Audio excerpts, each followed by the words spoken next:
Ghost company. ফলে সেক্ষেত্রে আমার সমন দেওয়ার কোনো অপশন নেই। ভূতকে আমি আর কি সমন পাঠাবো?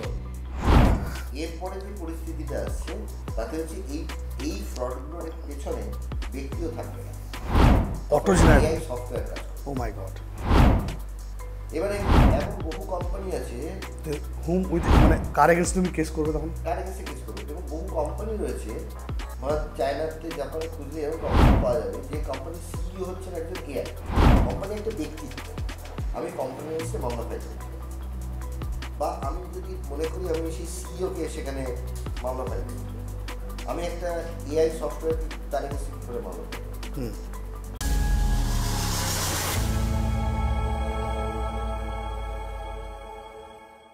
নমস্কার, আমি বিপ্লব কুমার সিনহা, আর আপনারা দেখছেন বিকে স্পট ফাইলস। হাজির হয়েছি সাইবার দুনিয়ার রহস্যময় অঙ্গনে। চারপাশে যত প্রযুক্তি, ততটাই লুকিয়ে আছে নতুন ধরনের ঝুঁকি। ডেটা চুরি, অনলাইন প্রতারণা বা পরিচয় ভুয়োভাবে ব্যবহার। এই অদৃশ্য লড়াইয়ের একজন যোদ্ধা আমাদের আজকের অতিথি, Rajashree Roychowdhury. Welcome to my show. তিনি একজন সাইবার আইনজীবী, অর্থাৎ ইন্টারনেট আর ডিজিটাল জগতের আইনি জটিলতায় যখন কেউ ফেঁসে যান তখন পাশে দাঁড়ান তিনি। ব্যাংক অ্যাকাউন্ট হ্যাক, অনলাইন প্রতারণা কিংবা ফেসবুক ইনস্টাগ্রামে হেনস্থার মামলা, সাইবার কোর্টের ন্যায় পাওয়ার লড়াইয়ে দিশা দেখান তিনি। আজ আমরা জানব ওনার কাছ থেকে যে সাইবার আইনের আসল কাজটা কী, আমাদের চারপাশে কি নতুন ধরনের অনলাইন অপরাধ বাড়ছে, আর সাধারণ মানুষ কীভাবে আইনকে ব্যবহার করে নিজেদের সুরক্ষিত রাখতে পারে। নমস্কার, কেমন আছো বলো? একদম ফাটাফাটি। কেমন চলছে? সাইবার দুনিয়া যে খুব ভালো চলছে তা নয়, কিন্তু এমনি পার্সোনাল লাইফ ঠিক আছে। আমাকে একটা কথা বলো, এই এখন যে মানে এই যে সাইবার লয়ার যারা, তাদের চাহিদা কতটা?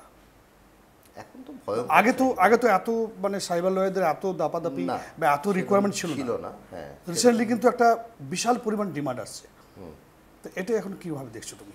আমি তো অনেক টেকনিক্যাল কলেজগুলোতেও পড়াই, তো সেই সব জায়গাতে পড়াতে গিয়ে আমি তাদেরকেও একটা জিনিস বলি যে engineer with a cyber legal background is a dangerous combination.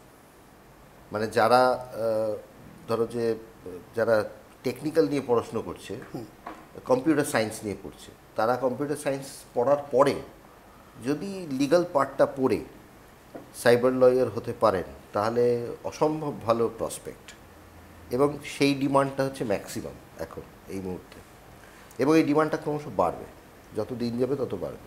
তুমি যখন পড়াশোনা করেছিলে, মানে যখন তুমি ছাত্র জীবন অবস্থায়, সেই সময় তো এত ফোন বা এত ডিজিটাল সাইবার দুনিয়া এত অ্যাকাস্টমড ছিল না, মানে আমরা তখন তো সেই সময় এত কিছু ছিল না।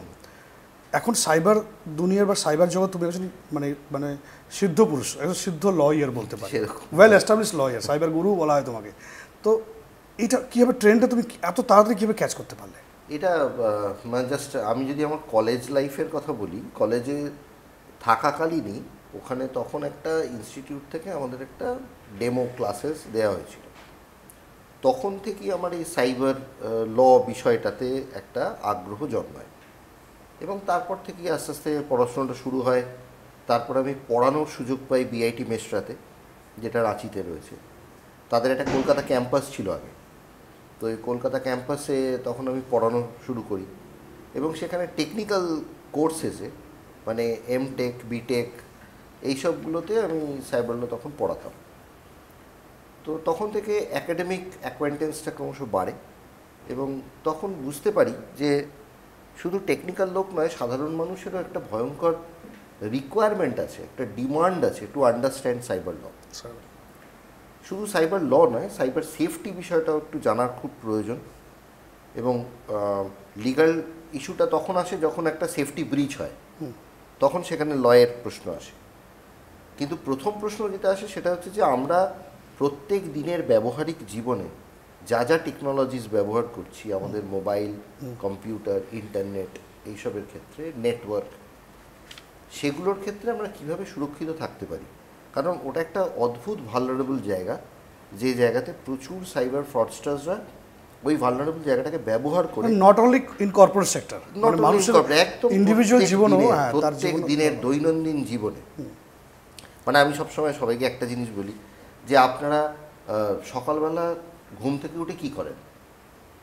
সবাই বলে দাঁত মাজি। আমি বলি, না, তা করি না। আমরা প্রথম ঘুম থেকে উঠে মোবাইল চেক করি, কটা বাজলো এটাও দেখতে, কটা বাজলো, কি কি মেসেজ কোনো এলো, message এসছে কে কিনা, কে গুড মর্নিং করলো, এইটা আমরা প্রথম দেখি। হ্যাঁ তারপরে আমরা বাকি দিনটা শুরু করি। হ্যাঁ ফলে আমাদের কিন্তু দিন শুরু হয় মোবাইল দিয়ে, আমাদের দিন শুরু কিন্তু টুথপেস্ট টুথব্রাশ দিয়ে শুরু হয় না, এখন মোবাইল দিয়ে হয়। এখন মোবাইল দিয়ে শুরু হয়। আজ সকালে আমারটাও মনে পড়লো, আমি হ্যাঁ, মোবাইলটা দেখছিলাম যে এটা কটা আমাদের বাজলো, মনে থাকে কে কে না, মেসেজ কিন্তু করেছে। আমরা ফার্স্ট কিন্তু ওটা দিয়ে স্টার্ট করি। হ্যাঁ এবং তারপরে ক্রমাগত প্রত্যেক কটার ক্ষেত্রে, সেটা আমাদের ব্যাংকিং ট্রানজ্যাকশন থেকে শুরু করে প্রত্যেক দিনের যা দৈনন্দিন ব্যবহার, সেই ব্যবহারে কিন্তু আমাদের ইন্টারনেট একদম ভয়ঙ্করভাবে যুক্ত। মানে কারেন্ট না থাকলে আমরা কিন্তু অতটা ভাবি না, না, কিন্তু আমার মোবাইলে যদি ডেটা শেষ হয়ে যায় আমরা কিন্তু পাগল হয়ে যাই।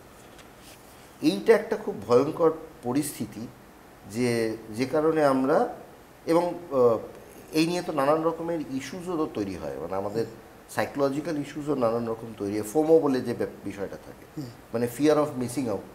একটা পোস্ট দেওয়ার সঙ্গে সঙ্গে আমরা চেক করতে থাকি সেটা কতজন দেখলেন, কটা লাইক পড়লো, কটা শেয়ার পড়লো, কটা কমেন্ট হলো, এটা আমরা প্রথম আগে চেক করতে আরম্ভ করি। একদম। তাহলে এই ফিয়ার অফ মিসিং আউট, এটা কিন্তু একটা শুধুমাত্র সামাজিক নয়, এটা একটা মানসিক সমস্যা আমাদের তৈরি করছে। এবং তাছাড়া আরও অনেক ইস্যুস আসে। এখন কোন কোন মানে অর্গানাইজেশন তুমি যুক্ত আছো সাথে, মানে কি কি এখন অ্যাক্টিভিটিগুলো তোমার কি কি আছে? এমনি পুলিশ ট্রেনিং, মানে যেটা, সেগুলো তো নানান জায়গায় যেখানে যেখানে ডাকে সেখানে যেখানে যাই। বিভিন্ন যে একাডেমিগুলো আছে, বিভিন্ন একাডেমি যেগুলো রয়েছে, north eastern police academy Meghalaya, তার সঙ্গে এখানে মানে রয়েছে। তুমি মেঘালয় তো যাও? হ্যাঁ, ওখান থেকেও ডাক আছে? হ্যাঁ, ওখান থেকে ডাক আছে। Swami Vivekananda state police academy, যেটা ব্যারাকপুরে রয়েছে, সেখানে ক্লাসেস হয়। তারপর আমাদের সিআইডি ওয়েস্ট বেঙ্গল, সেখানে সাইবার ল্যাবে ক্লাস হয়। এছাড়া পুলিশ ট্রেনিং স্কুল কলকাতা, সেখানে ক্লাসেস হচ্ছে। তাছাড়া কিছু টেকনিক্যাল কলেজেস রয়েছে, যেমন আমাদের এখানে Techno International, New Town, Adamas University, সেই সব জায়গাতেও নানানভাবে, মানে ইনফ্যাক্ট আমার সাথে সাইবারের গুরুর সাথে অ্যাডামাস ইউনিভার্সিটির একটা এমওইউ রয়েছে, যে আমরা বিভিন্ন ডিপার্টমেন্টকে সাইবার সুরক্ষা নিয়ে ট্রেনিং দিতে থাকবো। তো সেই নিয়ে আমাদের একটা এমওইউ সাইন এই সাইবার গুরুর পরিকল্পনা এলো কীভাবে মাথা থেকে? এটা প্রথম যখন এটা সাইবার গুরুর জন্ম হয় 2013-এ, তখন আমি বিআইটি মিস্টারে পড়াই। তখন থেকে আমার বিষয়টা মনে হলো যে সাধারণ মানুষকে যদি আমরা সেন্সিটাইজ না করতে পারি, নিরাপত্তা বিষয়গুলোতে আমরা যদি সেন্সিটাইজ না করতে পারি, তাহলে কিন্তু আমাদের ক্রমাগত এই সাইবার ইস্যুটা বাড়তে থাকবে এবং আমরা কোনোভাবেই কিন্তু এটাকে কাট ডাউন করতে পারবো না। তখন থেকেই সাইবার গুরুর জন্ম। এবং মেবি মানে আমার যতদূর ডেটা রয়েছে, সেটা হচ্ছে cyber Guru is the first online institution in eastern and north eastern India, যারা সবাই সাইবার গুরুর নাম জানে। তার মানে তখন থেকেই শুরু হয় যে আমরা সাইবার সুরক্ষাটা জনে জনে পৌঁছে দেব। এইটার থেকেই সাইবার গুরুর জন্ম। তখন থেকেই একদম প্ল্যানিং করে। এবং তোমার সাইবার গুরুতে এখন কতজন মানুষ কাজ করছেন মোটামুটি? কতজন মানুষ কাজ করছেন সেটা খুব ইম্পর্টেন্ট নয়, তার কারণ বিষয়টা হচ্ছে পুরোটাই অনলাইন প্ল্যাটফর্ম, মানে একটা প্ল্যাটফর্ম তৈরি করা। এর এসওপিটা কি, মানে ফাংশনটা কি? ফাংশনটা হচ্ছে প্রথম, এর দুটো ফাংশন। ফার্স্ট ফাংশন হচ্ছে to sensitize and train common people, এটা হচ্ছে 1 নম্বর। আর 2 নম্বর হচ্ছে কোনো মানুষ যদি সাইবার প্রতারণায় আক্রান্ত হন, তাহলে সেক্ষেত্রে তাদেরকে লিগাল সাপোর্ট দেওয়া। তাহলে দুটো ফাংশন, একটা হচ্ছে ট্রেনিং অ্যান্ড সেন্সিটাইজেশন, আর একটা হচ্ছে কনসালটেশন, লিগাল কনসালটেশন। এই দুটো পদ্ধতিতে কিন্তু সাইবার গ্রুপটা চলে। এই যে তুমি এতগুলো সংগঠনের সাথে যুক্ত বা এস্টাবলিশমেন্টের সাথে যুক্ত আছো এবং নিজে যাচ্ছ পুলিশ বিভিন্ন ট্রেনিং ক্যাম্পে বা বিভিন্ন কলেজ বা বিভিন্ন ইনস্টিটিউটে, সেখানে তুমি কি দেখছো, মানে স্টুডেন্টদের মধ্যে কতটা মানে ইন্টারেস্ট ভয়ঙ্কর, কতটা আগ্রহ? ইন্টারেস্ট ভয়ঙ্কর, কিন্তু যেটা মানে দেখতে পাচ্ছি আমি, সেটা হচ্ছে যে প্রচণ্ড পরিমাণে সেন্সিটাইজেশনের অভাব। খুব কমন ইস্যুসগুলো, মানে এটা কিন্তু আমি সবসময় বলি cyber safety is not a rocket science. Cyber safety আমাদের খুব কমন ইস্যুসগুলোকে নিয়ে হয়। এই কমন ইস্যুসগুলো কিন্তু মানুষের মধ্যে, কমন ইস্যুগুলো কী কী? কমন ইস্যুগুলো মানে কীরকম জানো, আমি ধরো একটা ছোট্ট যদি এক্সাম্পল বলি, ছাত্ররা ভীষণভাবে কনসেন্ট্রেটেড এবং তারা ভীষণভাবে আগ্রহী। মানে আমার কাছে যত ছাত্রই আসে তাদের প্রত্যেকের একটাই প্রশ্ন থাকে স্যার আপনি কি এথিক্যাল হ্যাকিং পড়ান? এটা একটা খুব কমন কোয়ারি আর কি সকলেরই। কিন্তু তাদেরকে যদি আমি এই প্রশ্নটা জিজ্ঞেস করি যে এথিক্যাল হ্যাকিং কাকে বলে, এটা একটু বলো তো, সে ব্যাপারটা বলতে পারে না। ভালোর পক্ষে আর কি। ভালোর পক্ষে বলে তা মানে এথিক্যাল হ্যাকিং ব্যাপারটা কি, এইটাকে মানে না, আজকাল তো অনেকে এথিক্যাল মানে হ্যাকিং কথাটা মানে যদি আমি ব্যাপারটাকে একটু বিশ্লেষণ করি, হ্যাকিং কথাটার মানে হচ্ছে to enter into somebody system without the persons knowledge or permission. ভালো হোক আর খারাপ হোক, হ্যাঁ, আমি কারুর পারমিশন ছাড়া তার সিস্টেমের মধ্যে ঢুকছি, এটা যে হ্যাকিং। আর এথিক্যাল কথাটার মানে হচ্ছে ভালোর পক্ষে। তাহলে তার মানে আমি যদি কারুর সিস্টেমের মধ্যে ঢুকি তার পারমিশন ছাড়া, তাহলে সেটাকে বলা হবে চুরি। তাহলে হ্যাকিং হচ্ছে চুরি। তাহলে এথিক্যাল হ্যাকিং মানে হচ্ছে এথিক্যালি চুরি। এথিক্যালি চুরি, এটা তো সম্ভব না ব্যাপার। এটাই বলছি যে হ্যাকিংটা কি করে এথিক্যাল হয়। এথিক্যাল হয়, কিন্তু এথিক্যাল হ্যাকিং কিন্তু ব্যাপারটা তা নয়। এথিক্যাল হ্যাকিং হচ্ছে ধরা গেল যে একটা ইনস্টিটিউট রয়েছে, এই ইনস্টিটিউট বি বলে একজন ব্যক্তিকে সেখানে অ্যাপয়েন্ট করলেন। সেই বি এর কাজ হবে এর যে এন্টায়ার সিস্টেম পেরিফেরিটা রয়েছে সেই সিস্টেম পেরিফেরিটাকে প্রোটেক্ট করা। তার কাজ কিন্তু তার যারা কম্পিটিটর কোম্পানি তাদের সিস্টেম দিয়ে হ্যাক করে তাদের ডেটা নিয়ে আসা নয়, তাকে এথিক্যাল হ্যাকিং বলে না। এথিক্যাল হ্যাকিং মানে হচ্ছে আমি আমার সিস্টেমের মধ্যেই থেকে আমার সিস্টেমের মধ্যে যত রকমের ফ্ল আছে এই ফ্লটাকে বার করব এবং তাতে নানান রকমের আমি ড্রিলস চালিয়ে সেখান থেকে আমি এই তথ্যগুলোকে তার ম্যানেজমেন্টকে দেব যে আপনার সিস্টেমে এই জায়গায় গলতি আছে, আপনি এই জায়গাগুলোকে সমাধান করুন এবং সমাধান সূত্রও বলব। তাকে বলে এথিক্যাল হ্যাকিং। ফলে এথিক্যাল হ্যাকিংয়ের এই যে বেসিক কনসেপশনসগুলো, তারপরে যে মানুষ যে মোবাইল ব্যবহার করছে, মোবাইল বা সোশ্যাল মিডিয়া ব্যবহার করছে, আমরা তো সোশ্যাল মিডিয়া এখন ভয়ঙ্করভাবে কানেক্টেড। সেই সোশ্যাল মিডিয়ার কিন্তু আমরা এবিসিডিগুলোও জানি না, তার সেটিংস জানি না, তার সিকিউরিটি ফিচার্স জানি না, অথচ আমরা ব্যবহার করছি। আমরা টার্মসগুলো পড়িই না, আমরা এই প্রশ্ন করি, আমার কাছে এই প্রশ্ন বহু মানুষ করেন যে আচ্ছা গুগল পে সেফ না ফোনপে সেফ না পেটিএম সেফ? আমি বলি সব সেফ যদি আপনি সেফলি সেটাকে ব্যবহার করেন। সব কটা সেফ, কোনোটাই আনসেফ নয়, কারণ প্রত্যেক কটাই একটা প্যাটার্নে চলে। মানে যে গাড়ি আমি চালাই না কেন, মারুতি বা মার্সিডিজ, আমাকে ড্রাইভারটা ভালো হতে হবে, আমাকে ট্রাফিক রুলটা মেনটেন করে চলতে হবে, নাহলে তো আমি অ্যাক্সিডেন্ট করব। ফলে আমার বিষয়টা হচ্ছে যে এই যে সাধারণ বিষয়, এই সাধারণ বিষয়গুলোকে মানুষকে সেন্সিটাইজ করাটাই হচ্ছে সাইবারগুলোর মেন। একদম ডাউন ট্রোডেন লোক, মানে যে মানুষটির কাছে একটি সাধারণ অ্যান্ড্রয়েড মোবাইল আছে, যে ইন্টারনেট চালায় সকালবেলা ঘুম থেকে উঠে, তাকে সেন্সিটাইজ করতে পারলে তবেই কিন্তু আমরা কার্ভ ডাউন করতে পারবো আমাদের প্রেজেন্ট ডে সাইবার অ্যাটাকের পরিমাণ। এবং একটা যদি আমি ছোট্ট উদাহরণ দিই তাহলে মানে তুমি শকড হয়ে যাবে। আজকে যদি শুধু কলকাতা শহর ধরা হয়, শুধু কলকাতা শহরে পার ডে খুব কম করে হলে 1 থেকে 1.5 লক্ষ সাইবার ক্রাইম হচ্ছে পার ডে। শুধু কলকাতাতে? শুধু কলকাতাতে। কি বলছো? হ্যাঁ, পার ডে কলকাতাতে 1 থেকে 1.5 লক্ষ মিনিমাম, মিনিমাম 1 থেকে 1.5 লক্ষ সাইবার ক্রাইম হচ্ছে। ছোট বড় বিভিন্ন, ছোট বড় মেজো সেজো মিলিয়ে আমার প্রোফাইল হ্যাকড হয়ে যাচ্ছে, আমার ছবি নিয়ে অন্য একটা প্রোফাইল তৈরি করা হচ্ছে, আমাকে ইন্টারনেটে খারাপ কথা বলা হচ্ছে, এগুলো তো সাইবার ক্রাইম। এটা আটকাবার পরিকাঠামো একদম পরিকাঠামো খুবই লিমিটেড। তার কারণ হচ্ছে আমি যদি প্রত্যেক কটা মানে এই 1 লক্ষ মানুষ, আমি ধরে নিলাম 1 লক্ষ সাইবার ক্রাইম হচ্ছে, এই 1 লক্ষ মানুষ যদি থানায় এসে কমপ্লেন করে, বিপদ হয়ে যাবে তো, তাহলে তো সিস্টেমটা বসে যাবে। কারণ অত ইনফ্রাস্ট্রাকচার নেই, অত পুলিশ ফোর্স নেই বিষয়টাকে হ্যান্ডেল করবার জন্য, ইনভেস্টিগেট করবার জন্য। একটা ক্রাইম হলে সেটা কিন্তু ইনভেস্টিগেট করবার জন্য একটা সময় লাগে, পরিকাঠামো লাগে, একটা কেস ম্যানফোর্স লাগে। দিনের পর দিন চলে যায়। 1 লক্ষ বলছো তো পাগল হয়ে যাবে। 1 লক্ষ পার ডে, মানে পরের দিন আবার ফ্রেশ 1 লক্ষ হবে, হবে টেকনিক্যালি মানে ডিজিটালি পরের দিন ফ্রেশ আবার 1 লক্ষ হবে মানে পার ডে। মানে মাসে আমি ধরে নিলাম 30 লক্ষ কেস, মাসে প্রায় 3 কোটি। হ্যাঁ, 30 লক্ষ কেস। এবার এটা যদি 3 কোটি মানুষই তো আবার কমপ্লেন করে না, মানে আজকে ধরো একজন, মানে যদি তুমি যে কোনো একজন মহিলাকে জিজ্ঞেস করো যে আপনি পার ডে আপনার ফেসবুকের চ্যাটে মানে অশ্লীলতা বা কটূক্তি কথা কতগুলো পান, বা আপনাকে না জিজ্ঞেস করে কতজন মানুষ ভিডিও কল করে, এগুলো তো দশজনে একটা তিনটে অপরাধ। পেয়ে 10 জনে 3টে পেয়ে যাবে। হ্যাঁ, তাহলে তার মানে কি হচ্ছে, আমি প্রতি 10টা পপুলেশনের মধ্যে 3জন হচ্ছে সাইবার ক্রাইমের ভিকটিম। Victim। তার সঙ্গে আমার ফাইন্যান্সিয়াল ফ্রড, অমুক ফ্রড তমুক ফ্রড তো রয়েছেই, মানে ওটা তো আকচার আছে। কিন্তু কমন ফ্রডস যেগুলো, মানে যেগুলো রেগুলারকার লাইফে হচ্ছে, সেগুলো তো অসম্ভব পরিমাণে। হানি ট্র্যাপ তো আকচার হয়ে গেছে, আকচার হচ্ছে। অনেকটা মানুষ একটু বুঝতে শিখেছে, অনেকটাই। প্রথম হ্যাঁ। দিকে এত ভিডিও কল আসতো, Sextortion, honey আমরাও তো মাঝে মধ্যে trapping। দেখি ভিডিও কল আসছে ধরে নিতাম, হ্যাঁ, তারপর দেখে মানে যখন বুঝলাম ব্যাপারটা না, তারপর তো স্টপড। মানে এরকম অফার দেওয়া যে ভিডিও সেক্স চ্যাট করতে চাই, প্রচুর আছে। মানে এরকম অনেক, ইভেন অনেক কোম্পানিজও রয়েছে যারাও আমার হয়তো promote কোম্পানির করছে। বহু মানে একজন ম্যানেজার পর্যন্ত ফেসে গেছিল, হ্যাঁ। এবং ভিডিও চ্যাট করে ওইরকম সেক্সুয়াল চ্যাট করে অনেক কোম্পানি বলেছে, প্রমোটও করছে মানে সেগুলোকে। হ্যাঁ, আবার বলছি প্রোফাইলটা মানে যদি না টাকাটা দাও 3 লাখ টাকা যদি আমার অ্যাকাউন্টে না আসে, তাহলে তোমার প্রোফাইলটাকে পোস্ট করবো। হ্যাঁ, প্রোফাইলে পোস্ট করবো, এবং সেটা করতে গিয়ে তখন আমরা সে সাইবার কমপ্লেন ভয় করেছিলাম, পেয়ে, হ্যাঁ, তার সমাধান কিন্তু এখন সমাধান হবে। কেন হয় না তার আমি এটাই জানতে basic চাইছি কারণ রাশিদা, আছে।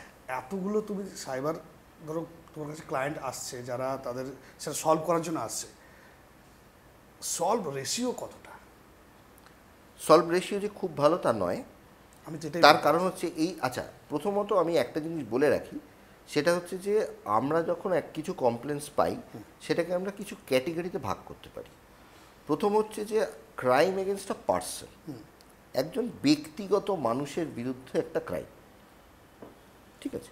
সেটা হয়তো দেখা গেল যে তার প্রোফাইল হ্যাকড হয়েছে, কিংবা হয়তো দেখা গেল যে তার ছবি নিয়ে একটা ফেক প্রোফাইল তৈরি করা হয়েছে, কিংবা মিসইউজ হয়েছে কিছু। হ্যাঁ, মিসইউজ হয়েছে, কিংবা দেখা গেল যে তার প্রোফাইলের কিছু ব্যক্তি, তাদেরকে নিয়ে কিছু একটা রং পোস্টিং হয়েছে, বা হয়তো একটা ডিফেমেটরি পোস্টিং হয়েছে, এরকম কিছু পোস্টিং হতে পারে।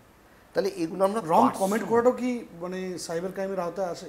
রং কমেন্ট মানে হচ্ছে আমি যদি একটা বিষয়কে না জানি, মানে যেটা আমাদের খুব কমন হ্যাবিট, সেটা হচ্ছে যে আমরা একটা, কেউ হয়তো একটা পোস্ট করলেন, আমরা তো যে নিজেরা কোনো লাইক শেয়ার কমেন্ট করুন, যে কোনো একটা বিষয় একটা পোস্ট করলেন, আমি কিন্তু সেখানে গিয়ে একটা এক্সপার্ট কমেন্ট দেবই দেব, উইদাউট নোয়িং দ্য ফ্যাক্ট যে তিনি যে পোস্টটা করলেন সেটা সত্যি না অসত্য। এটা আমরা যাচাই করি না। আমরা প্রথমেই গিয়ে সেখানে একটা কিছু আমাদের এটা এক্সপার্ট কমেন্ট দিয়ে দিলাম, হ্যাঁ, ভালো খারাপ কিছুটা বলে দিলাম, হয়তো একজন মানুষের নামে সেখানটা খারাপ কথা বলা এই কমেন্টটা নিয়ে কি তার যার বিরুদ্ধে করলাম বা যার ডিফেমেটরি হতে পারে, এটা সে কি ডিফেমেট যেতে পারে? ডিফেমেশন হতে পারে, মানে আইপিসি একদম আগে একদম 499 ডিফেমেশন হতে পারে, মানে সেক্ষেত্রে ক্রিমিনাল ডিফেমেশন হলো। কিন্তু ডিফেমেশনের ক্ষেত্রে একটা বিষয় কি হয়, কম্পেনসেশন আসতে পারে এক্ষেত্রে। কম্পেনসেশন আসতে পারে। ডিফেমেশনের ক্ষেত্রে একটা জিনিস কি হয়, যে কাউকে ডিফেম করতে গেলে 1-to-1 চ্যাটে ডিফেমেশন হয় না। কেন হবে না? তার কারণ হচ্ছে ডিফেমেশন হচ্ছে আর 5 জনের চোখে একজনকে খারাপ, defence public word, public word, publicly insulted, publicly insult, তার মানে মানহানি। এবারে অনেক সময় কি হলো, যে কোনো একজন মহিলার নামে হয়তো কেউ একটা খারাপ কথা বললেন, চ্যাটে বললেন, বা তাকে একটা খারাপ ভিডিও পাঠানো হলো, খারাপ পোস্ট পাঠানো হলো, খারাপ ছবি পাঠানো, কিছুটা হলো, তিনি করলেন কি সেইটার স্ক্রিনশট তুলে এবারে সোশ্যাল মিডিয়ায় পোস্ট করলেন। ডিফেমেশনটা কিন্তু যে অপরাধটা করলো সে করলো না, কারণ সে কিন্তু পাবলিকলি করেনি, সে 1-to-1 পোস্টে করেছিল, 1-to-1 করেছে, চ্যাটে করেছে। এবারে এই ভদ্রমহিলা কি করলেন, সেটাকে স্ক্রিনশট তুলে আমি একটা অন্য প্রোফাইলে, আমি যখন আমার নিজের প্রোফাইলে সেটাকে পোস্ট করে এটাই লোকটিকে খারাপ বলছি, তখন কিন্তু আমি আমার ডিফেমেশনটা নিজেই করছি, মানে এটা ইলিগাল তখন। কারণ আমি তখন 5 জনের চোখে, 5 জনের সামনে ব্যাপারটাকে তুলে ধরলাম। এই ধরনের ইস্যুসগুলো কিন্তু আমরা প্রচুর পাই। সেই কারণে আমরা সবসময় বলি যে আপনাদের যদি মনে হলো যে কেউ কিছু একটা খারাপ বলছে বা কিছু, তখন আপনারা ব্যাপারটাকে অন্যভাবে নিন। মানে আমাকে যদি কেউ কিছু খারাপ বলে, বা কোনো মহিলাকে যদি কেউ খারাপ, তার জন্য আলাদা সেকশন আছে আইনে, যে ইনসাল্টিং আ উমেন বা মডেস্টি অফ দ্য উমেন, তাকে ইয়ে করা, সেগুলো কিন্তু তার আলাদা সেকশন, বা এসব জাতীয়, সেগুলো আলাদা সেকশন রয়েছে, আমরা সেই সেকশনে যেতে পারি। কিন্তু ডিফেমেশন সেখানে লাই করবে এরকমভাবে। আবার সবচেয়ে ডিফিকাল্ট কেস কি পেয়েছো সেটা এখন পর্যন্ত টিল নাও, সবচেয়ে তোমার কাছে যেটা একদম টিল নাও সব মারাত্মক শক এবং খুব চ্যালেঞ্জিং? খুব চ্যালেঞ্জিং বেশ কিছু কেসেস, কারণ সাইবার কেসেসের না অধিকাংশগুলো আমি খুব চ্যালেঞ্জিং জানতে চাইছি না, বা কেস পার্টিকুলারলি জানতে চাইছি না, না খুব প্রত্যেক কটাই খুব প্যাটার্নটা জানতে চাইছি, যে প্যাটার্নটা। হ্যাঁ, আমরা অনেক ক্ষেত্রেই যেটা পেয়ে থাকি সেটা হচ্ছে ফাইন্যান্সিয়াল ফ্রডের কিছু কেসেস। আচ্ছা, ফাইন্যান্সিয়াল ফ্রডের ক্ষেত্রে বহু রকমের কেস পাওয়া যায়, তার মধ্যে একটা কেস আমি পেয়েছিলাম, তাতে বেশ কিছু কোটি টাকার লস হয়েছিল যে ভিকটিমের। এবার তার বেসিসে এরকম কি মানে প্রথমবার 5,000 দিলে 10 পাবে, দিয়ে 20 দিলে 40 পাবে, দিয়ে লাস্টে বড় একটা এটা অনেক হ্যাঁ টাকা বড় দিচ্ছে একটা না। এটা এরকম কিন্তু আমার কাছে অনেকগুলো হ্যাঁ কমপ্লেন। এই কেসটা কিন্তু ইনভেস্টমেন্ট রিলেটেড ফ্রডই ছিল। আচ্ছা, তো এই ইনভেস্টমেন্ট রিলেটেড ফ্রডে প্রচুর পরিমাণে টাকা চলে যায়। এই প্রচুর টাকা চলে যাওয়ার পরে তারপরে সেই ব্যক্তিকে অ্যারেস্ট করা গেছিল, আচ্ছা, সাকসেস হয়েছিল। সাকসেসফুলি অ্যারেস্ট করা গেছিল।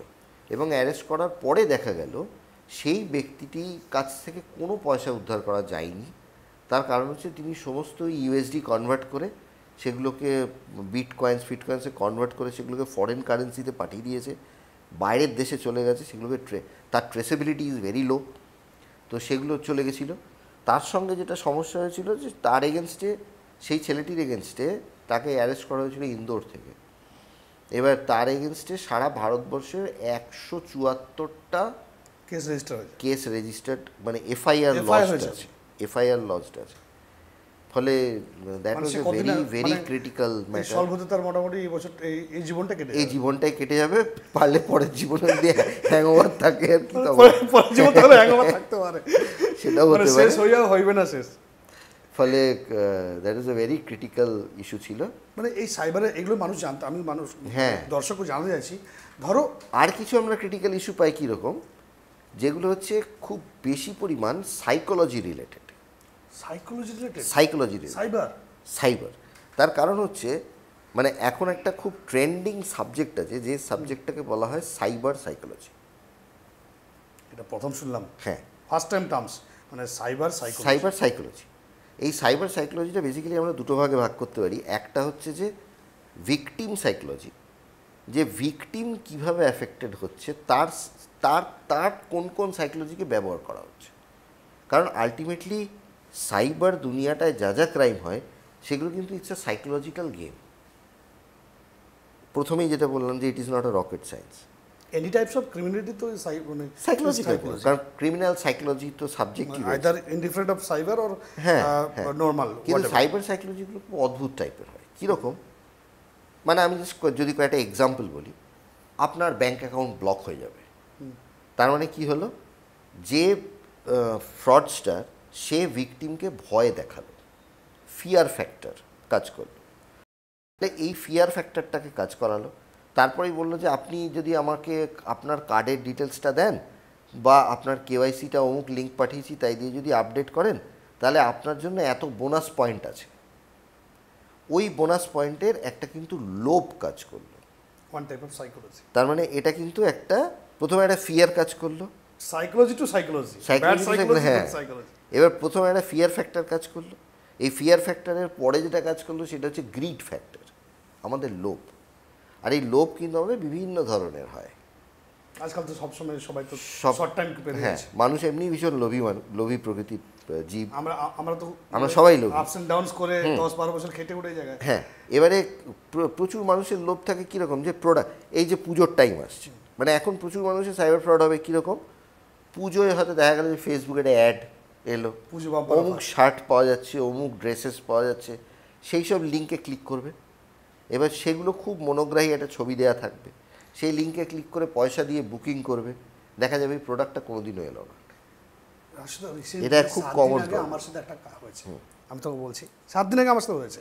মানে আমি একটা 1000 টাকা সামথিং একটা টি শার্ট বুক করেছি, আমি অফিসে আছি, আমার ওয়াইফ ফোন করলো যে তোমার একটা পার্সেল এসছে সিওডিতে, ক্যাশ অন ডেলিভারি, সমসাময়িক ওই মানে 800-900 টাকারই, মানে যে টাকাটা আমি বুক করি সেরকম সমসাময়িক। আমি ভাবি তো জিএসটি টিডিএস প্লাস মাইনাস বা ডেলিভারি চার্জ এক্সট্রা থাকে না, মানে যে টাকাটা আমি বুক করি যখন আসে তখন কিন্তু 100-150 টাকা এদিক ওদিক ডিফারেন্স থাকে, আইদার ট্যাক্সেশন এডিশন থাকে বা ডেলিভারি চার্জ হোক বা লেট চার্জ, এসব ওদের থাকে অনেক কিছু। আমি হ্যাঁ আমি অর্ডার দিয়েছি, নিয়ে নাও, ঠিক আছে, আমাকে একটু পাঠাও কি এসে, মানে কেমন এসে ছবি তুলে পাঠাও। নিয়েছে, ও ক্যাশ সিওডি ছিল, তাও স্ক্যানারে টাকা দিয়ে ও বেরিয়ে গেছে।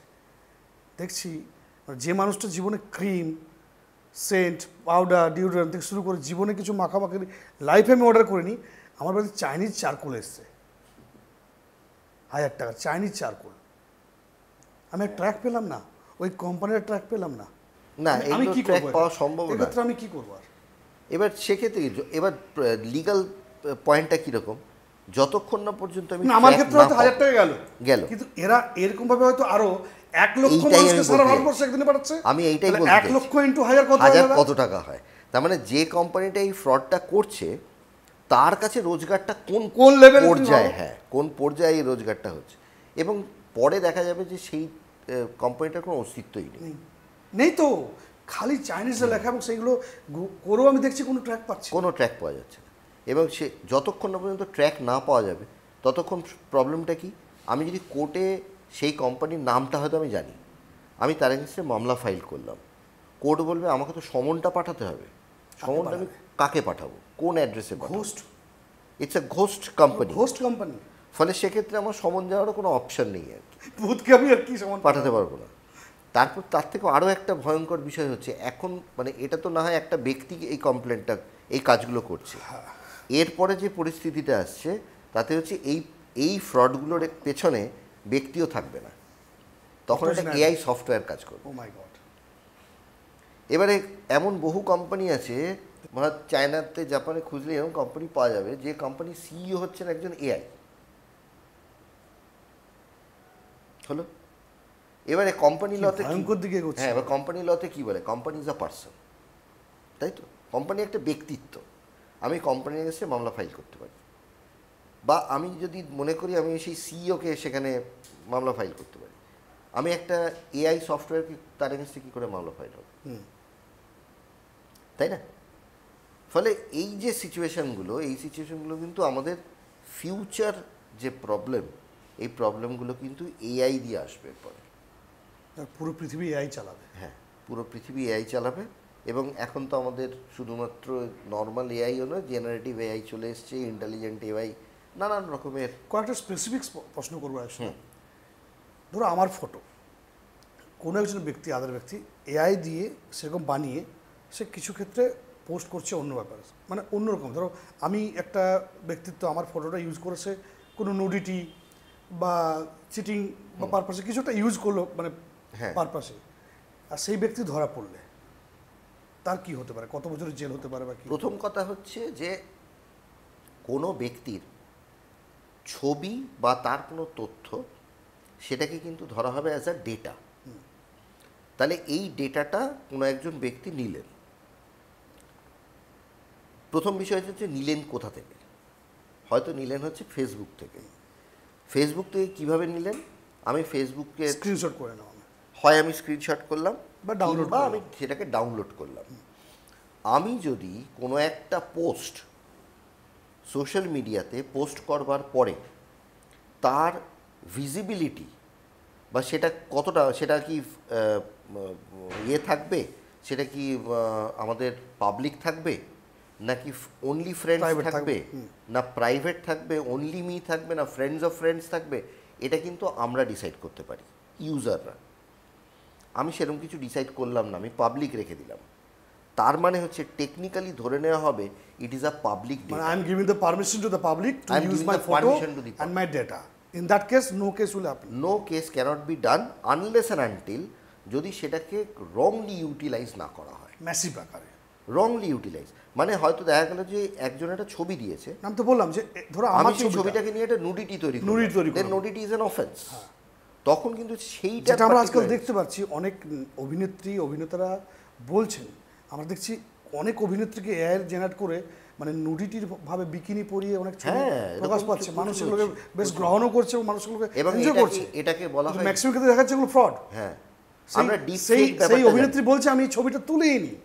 আমরা ডিপ ফেক ব্যাপারটা জানি। হ্যাঁ, এই deepfake। ডিপ ফেক, এই ডিপ ফেকের সঙ্গে এই ডিপ ফেক আরেক ধরনের হয় যেটাকে বলে ডিপ নিউড।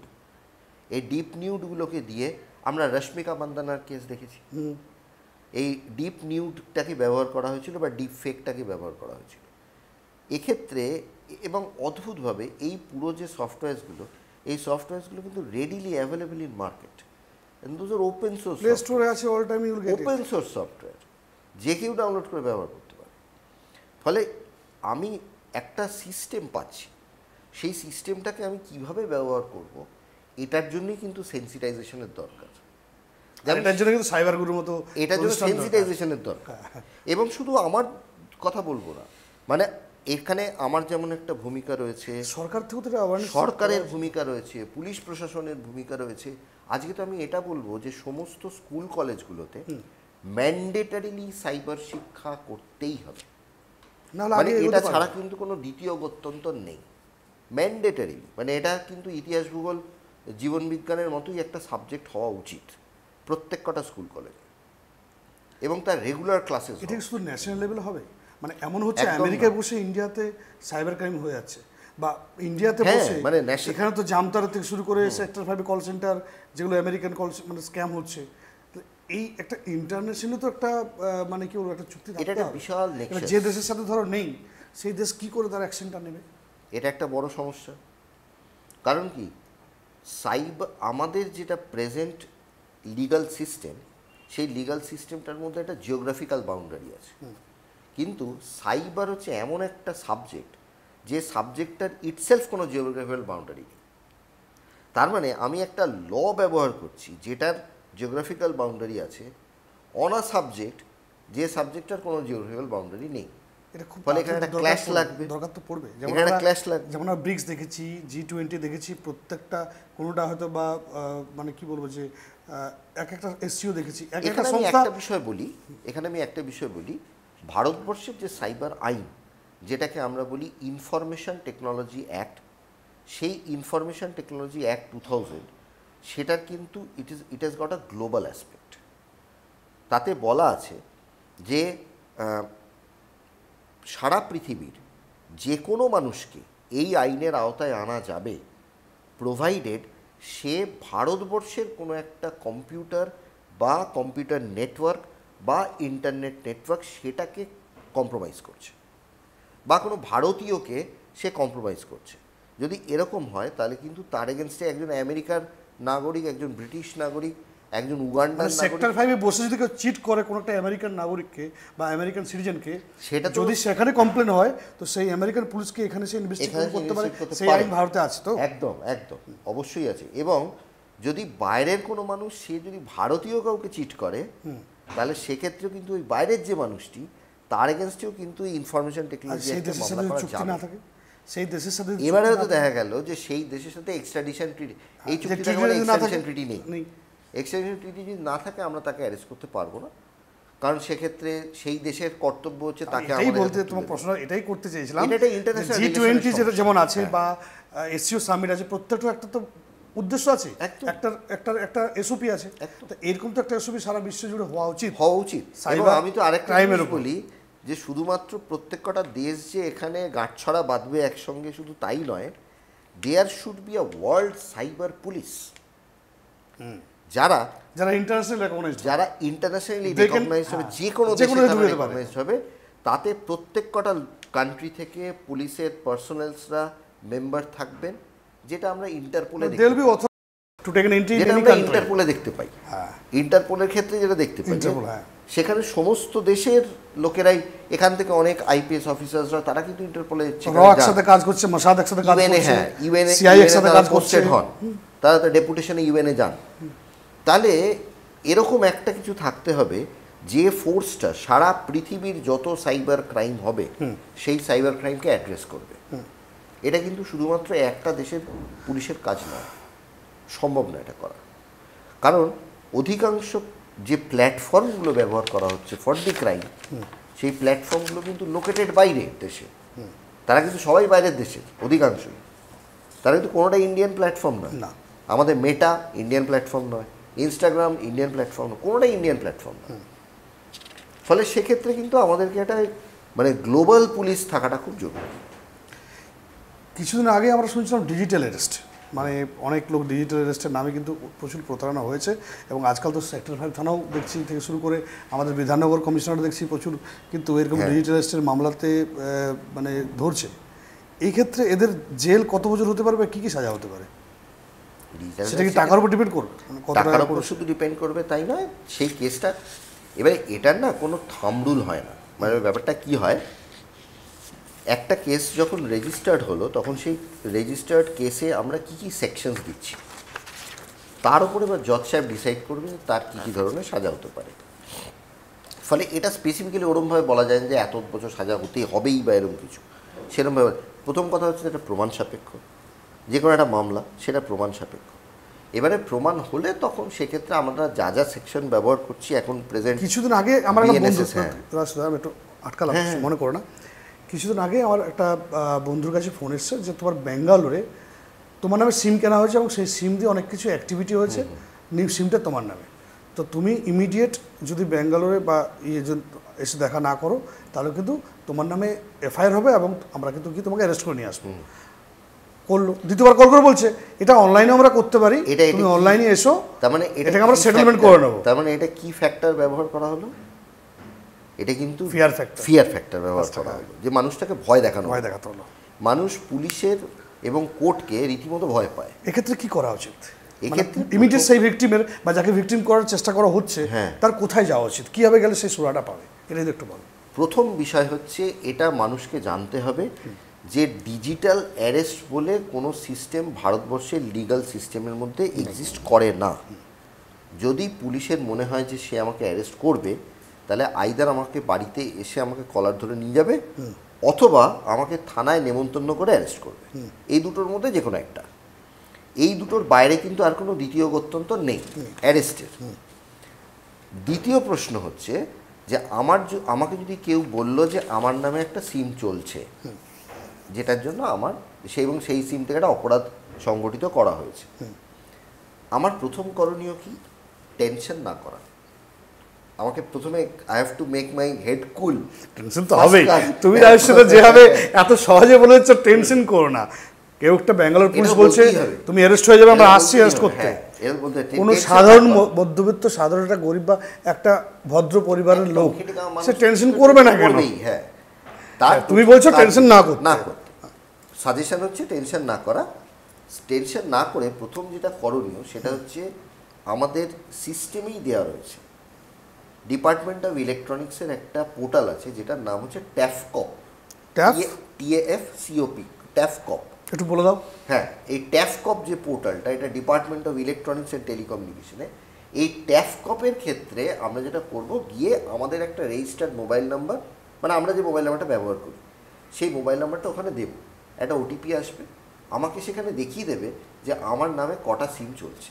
বাহ, ঠিক আছে, মানে আমার আধারের এগেনস্টে কটা সিম চলছে, মানে আমি এখনই চেক করে বুঝতে পারবো, চেক করে দিতে পারবো, এনিবডি ক্যান চেক। ঠিক আছে, তাহলে ট্যাফকপ, হ্যাঁ, এটা আমি দরকার হলে আমি স্পেলিংটা একটু বলে দাও, আমি লিঙ্কটা পাঠিয়ে দেবো। তাহলে লিঙ্কটা আমাদের ডেসক্রিপশন বক্সে যদি যায় তাহলে সবাই উপকৃত হবে। তাহলে ট্যাফকপে আমরা দেখে নিলাম যে আমাদের কিছু ইয়ে আছে কিনা, যে আমার সিমে আমার আইডেন্টিটি ইউজ করে কটা সিম ইউজ হচ্ছে, হ্যাঁ, বা আমার একটা ইউজ হচ্ছে কিনা। যদি দেখা গেল যে আমার আইডেন্টিটি ইউজ করে আমারই পরিচিত 4টে সিম ব্যবহার হচ্ছে, সেই নাম্বার 4টে এই আমার জানা, হ্যাঁ, তার মানে হচ্ছে যে আমাকে এই কথাটা বললো সে মিথ্যে কথা বলছে, ম্যাটার ওভার। আমি আর তাহলে ভয় পেলাম না, ফেক কল। হ্যাঁ, তাহলে ট্যাফকপ আমি একবার চালিয়ে নেব। দ্বিতীয়ত হচ্ছে আমার আধার ব্যবহার করে কোনো জায়গায় কোনো সিম উঠেছে কি না এটা আমি চেক করবো কিভাবে। এটার জন্য আমি প্রথমে যাব হচ্ছে মাই আধার বলে একটা অ্যাপ আছে, ওটিপি যেটা নিয়ে আসে, মাই আধার বলে একটা অ্যাপ আছে। ওই মাই আধারে গিয়ে এম আধার একটা অ্যাপ, ওই এম আধার অ্যাপটা খুলে, বা ওই আমাদের আধারের যে সাইটটা রয়েছে সেটা হচ্ছে ওই ওটাকে বলে হচ্ছে মানে আধার লিংকের যে নাম্বারটা আছে ওখানে নাম্বারটা পুট করলে ইউআইডিআইও আমি রেজিস্টার করতে পারি। রেজিস্টার করে সেখানে আমার লাস্ট 50 ট্রানজ্যাকশনস আমি দেখতে পাবো, and that is a downloadable version. ওই লাস্ট 50টা ট্রানজ্যাকশনের আমি ডাউনলোডেবল ভার্সন পাবো। তাতে আমি চেক করে দেখে নেব যে আমার আধার ব্যবহার করে আমার অথেন্টিকেশন ছাড়া কোনো সিম সেখানে ব্যবহার হয়েছে কিনা। অথবা আমি হয়তো এটা সত্যি করে আমি নিজে গেছি এটা সিম কিনতে, সেখানে আমি আধারে ফিঙ্গারপ্রিন্ট দিলাম, আমাকে যিনি সিম বিক্রেতা তিনি বললেন আপনার না আধারটা অথেন্টিকেটেড হয়নি, আপনি আরেকবার দিন। আমি যে সেকেন্ডবার অথেন্টিকেশন দিচ্ছি দেখে নেব, ওটাও কিন্তু আমি আমার এম আধারে চেক করে দেখে নেব যে আমার আগেরটা অ্যাকচুয়ালি অথেন্টিকেটেড হয়েছে কি হয়নি। যদি আমার আগেরটা অথেন্টিকেটেড হয়ে Otherwise, থাকে, হ্যাঁ, মানে আমি পালন করছি আরেকটা নতুন সিম। আমার একটা সিম উঠে গেল আমার নামে, হ্যাঁ, ওই সিমটা আমাকে দেয়া হলো না, ওই সিমটা চলে গেল হচ্ছে ফ্রডস্টারের কাছে, হাত বদল হতে হতে। এটা একটা বিশাল ভালো ক্লু দিলে। হ্যাঁ, ওটা হাত বদল হতে অনেক জায়গায় দুবার fraudster-এর তিনবার কাছে, করতে আমরা বলে। 2-3 বার দিলাম, হ্যাঁ, আমরা হাত বদল হতে হতে চলে গেল ফ্রডস্টারের কাছে। ফ্রডস্টারের কাছে গিয়ে সেইটা দিয়ে একটা সংগঠিত হলো ক্রাইম, ফিশিং কল হলো, ফ্রড হলো। পুলিশ কার বাড়িতে আসবে? আমার বাড়িতে আসবে, কারণ সেখানে তো আমার কেওয়াইসি দেওয়া রয়েছে, তাই না? ফলে এটা কিন্তু সেক্ষেত্রে আননোয়িংলি আমি ফেসে যেতে পারি, আননোয়িংলি আমি ফেসে যেতে পারি, এবং প্রচুর মানুষ এতে ফাঁসছেন। মানে এরকম নরেন্দ্রপুরে একটা ঘটনা ঘটেছে, তিনি অফিস বেরোবেন, জানেন না ব্যাংক অ্যাকাউন্ট খুলে যাচ্ছে। হ্যাঁ, তিনি অফিস বেরোবেন, দেখে উত্তরপ্রদেশ পুলিশ থেকে তার বাড়িতে লোক এসে হাজির, তাকে অ্যারেস্ট করবে বলে। তারা এসে বলতে উনি তো আকাশ থেকে বললেন, আরে আমার নাম্বার, এইটা তো আমার নাম্বারই নয়। বলে হ্যাঁ, এই নাম্বার এগেন্সে তো আপনারই কেওয়াইসি রয়েছে। তখন তিনি ব্রেন স্টর্মিং করে তার মাথায় আসে যে তিনি একটা সিম কিনতে গেছিলেন পাড়ার মোড়ে, সেখানে তাকে দুবার করে ভেরিফিকেশান দিতে হয়েছিল। সে তো জেলে ছাতা চলে নিয়ে গেল, বসে না, তাকে তো তুলে নিয়ে চলে গেল। এবার তাকে খুঁজে সে তো পাওয়া তো ফেঁসে গেল। মুশকিল। তাকে তো খুঁজে পাওয়া মুশকিল, না না। সলভ কি করে হবে? পুলিশে বুঝতে পেরেছে যে এ ফ্রডস্টার নয়, কিন্তু যে অ্যাকচুয়ালি কাণ্ডটা করেছে তাকে তো খুঁজে পাওয়াই যাবে না। সেই মুহূর্তে পুলিশ তো নাও বুঝতে পারতো রায়সুদা। হ্যাঁ, তুমি সেই মুহূর্তে সেই ভিকটিমের কি করা উচিত একটা আইনি পরামর্শ যদি দাও। সেই ভিকটিমের প্রথম যেটা করণীয় সেটা হচ্ছে তার সাথে যে এই ঘটনা ঘটেছে সেটা কিন্তু তাকে একটা রিপোর্ট করতে লাগবে বিফোর লোকাল পুলিশ স্টেশন, অথবা লোকাল যদি সাইবার পুলিশ স্টেশন থাকে তাহলে আমি সাইবার পুলিশ স্টেশনে যাব। সাডেনলি চলে এসেছে পুলিশ তার বাড়িতে, সে হ্যাঁ। কখন করবে এটা অথবা কমপ্লেনটা? অথবা আমি 1930-তে কল করব। 1930 কল করবেন। 1930-তে আমি কল করব। এই 1930 হচ্ছে ন্যাশনাল সাইবার ক্রাইম রিপোর্টিং পোর্টালের হেল্পলাইন নাম্বার। আচ্ছা, যদি আমি 1930-তে কোনোভাবে পেলাম না, এটা আমি যে কোনো সাইবার ক্রাইম রিপোর্টিংয়ের জন্য করব। আমি পিসিআরকে বলবো যে এই নাম্বারটাও ডেসক্রিপশনে পুট করে ডেসক্রিপশন বক্সে থাকে। For any kind of cyber assistance. হ্যাঁ, একদম। এটা গভর্নমেন্ট অফ ইন্ডিয়া হচ্ছে সাইবার রেজিস্ট্যান্স। এবং 2 নম্বর হচ্ছে, যদি কোনো কারণে 1930 রেসপন্ড না করলো, তাহলে আমি cybercrime.gov.in এই সাইটে যাব। cybercrime.gov.in এই সাইটটাও ডেসক্রিপশনে দিয়ে দেওয়া, যে এই দুটো হচ্ছে আমার হেল্পলাইন নাম্বার। এখানে আমি যাব, আমার সেখানে অনেক সেগমেন্টস আছে, যা যা সেগমেন্টে আমার কমপ্লেন হওয়ার কথা। আমার যদি ফাইন্যান্সিয়াল ফ্রড হয় তাহলে ফাইন্যান্সিয়াল ফ্রড, ডেটা লস হলে ডেটা লস। যদি আমার ওখানে এমনকি ওমেন অ্যান্ড চিলড্রেনের এগেনস্টে আলাদা সেগমেন্ট আছে। আচ্ছা, যে কোনো মহিলা বা শিশুর এগেনস্টে যদি কোনো কমপ্লেন হয়, সে সেখানে গিয়ে কমপ্লেন ফাইল করতে পারে। ঠিক আছে, এমনকি বাচ্চারা, হয়তো স্কুলের বাচ্চারা, সে হয়তো দেখা গেল যে তার সাথে সাইবার বুলিং হচ্ছে। সাইবার বুলিং হচ্ছে। আচ্ছা, সাইবার বুলিং কথা, সাইবার বুলিংটা কিরকম? সাইবার বুলিং মানে হচ্ছে যে আমি এমন কিছু অ্যাকশন বা ওয়ার্ডস বলবো যেটাতে একটা মানুষকে ছোট করা হয়। বুলি মানে যে ছোট করা, যেমন ট্রাম্প মোদির চলছে, তোকে দিয়ে কিছু হবে না, তুই এটা পারিস না, হ্যান ত্যান, এই কথাগুলো হচ্ছে বুলিং। তো এই ধরনের কিছু যদি কমপ্লেন থাকে, বা মহিলাদের যদি কোনো কমপ্লেন থাকে, তারা স্পেসিফিক্যালি ওই সেগমেন্টে গিয়ে কমপ্লেন ফাইল করতে পারে। এবং সেক্ষেত্রে কিন্তু ইমিডিয়েটলি ওই কমপ্লেনটা, সেটা মানে টাইম ডিপেন্ডেন্ট নয়, যে আমি হয়তো থাকি এমন একটা জায়গায় যেখান থেকে আমার থানা বাড়ির থেকে দূর, আমার একটা সাইবার ফ্রড হলো রাত্রি 2টোর সময়, আমার কাছে পার্সোনাল কনভিন্স নেই, আমি থানায় যেতে পারছি না, সকালে যেতে হলো। এই যে ওয়েটেজ টাইমটা, এই যে ওয়েটিং টাইমটা আমার দরকার নেই। আমি ইমিডিয়েটলি আমার মোবাইল থেকে, আমার ল্যাপটপ থেকে, আমার ডেস্কটপ থেকে আমি কমপ্লেনটা ফাইল করতে পারি। এবং কমপ্লেন ফাইল করার সঙ্গে সঙ্গে automatically this complain will be forwarded to the local police station. ফলে আমার কমপ্লেনটা ফাইল করা রইল। অনেক সময় কী হলো, অনেকের হয়তো একটা খুব অড টাইম অ্যান্ড প্লেসে মোবাইল হারিয়ে গেল, মোবাইল চুরি হলো, হারিয়ে গেল। এইসবের ক্ষেত্রে কিন্তু এটা একটা ভীষণ ইম্পর্ট্যান্ট প্ল্যাটফর্ম, যে প্ল্যাটফর্ম, সেখানে ওই ডিপার্টমেন্ট অফ ইলেকট্রনিক্সের যে ট্যাফকপ প্ল্যাটফর্মটা বললাম, সেখানে গিয়েই চক্ষু বলে একটা প্ল্যাটফর্ম আছে। ওই চক্ষু প্ল্যাটফর্মে গিয়ে আমার যদি মোবাইল হারিয়ে যায়, মানে আমরা জানি না এত কিছু, এই টার্মস জানি না, ইমিডিয়েট কিছু হলে কি করব? সেখানে গিয়ে ওই আমার মোবাইলের IMEI দিয়ে আমি কমপ্লেন ফাইল করতে পারি। আমার যে মোবাইল নাম্বারটা সেটাকে আমি ইমিডিয়েট ব্লক করাতে পারি। তাহলে কি হলো, আমার যদি মোবাইলটা চুরি গেল এবং সেই চুরি যাওয়া মোবাইল দিয়ে একটা ক্রাইম হয়, তাতে তো আমি ফেসে যাব। সেই কারণে যাতে ইমিডিয়েট এই অ্যাকশনটা নেওয়া যায় তার জন্য এই পোর্টালগুলো করা রয়েছে।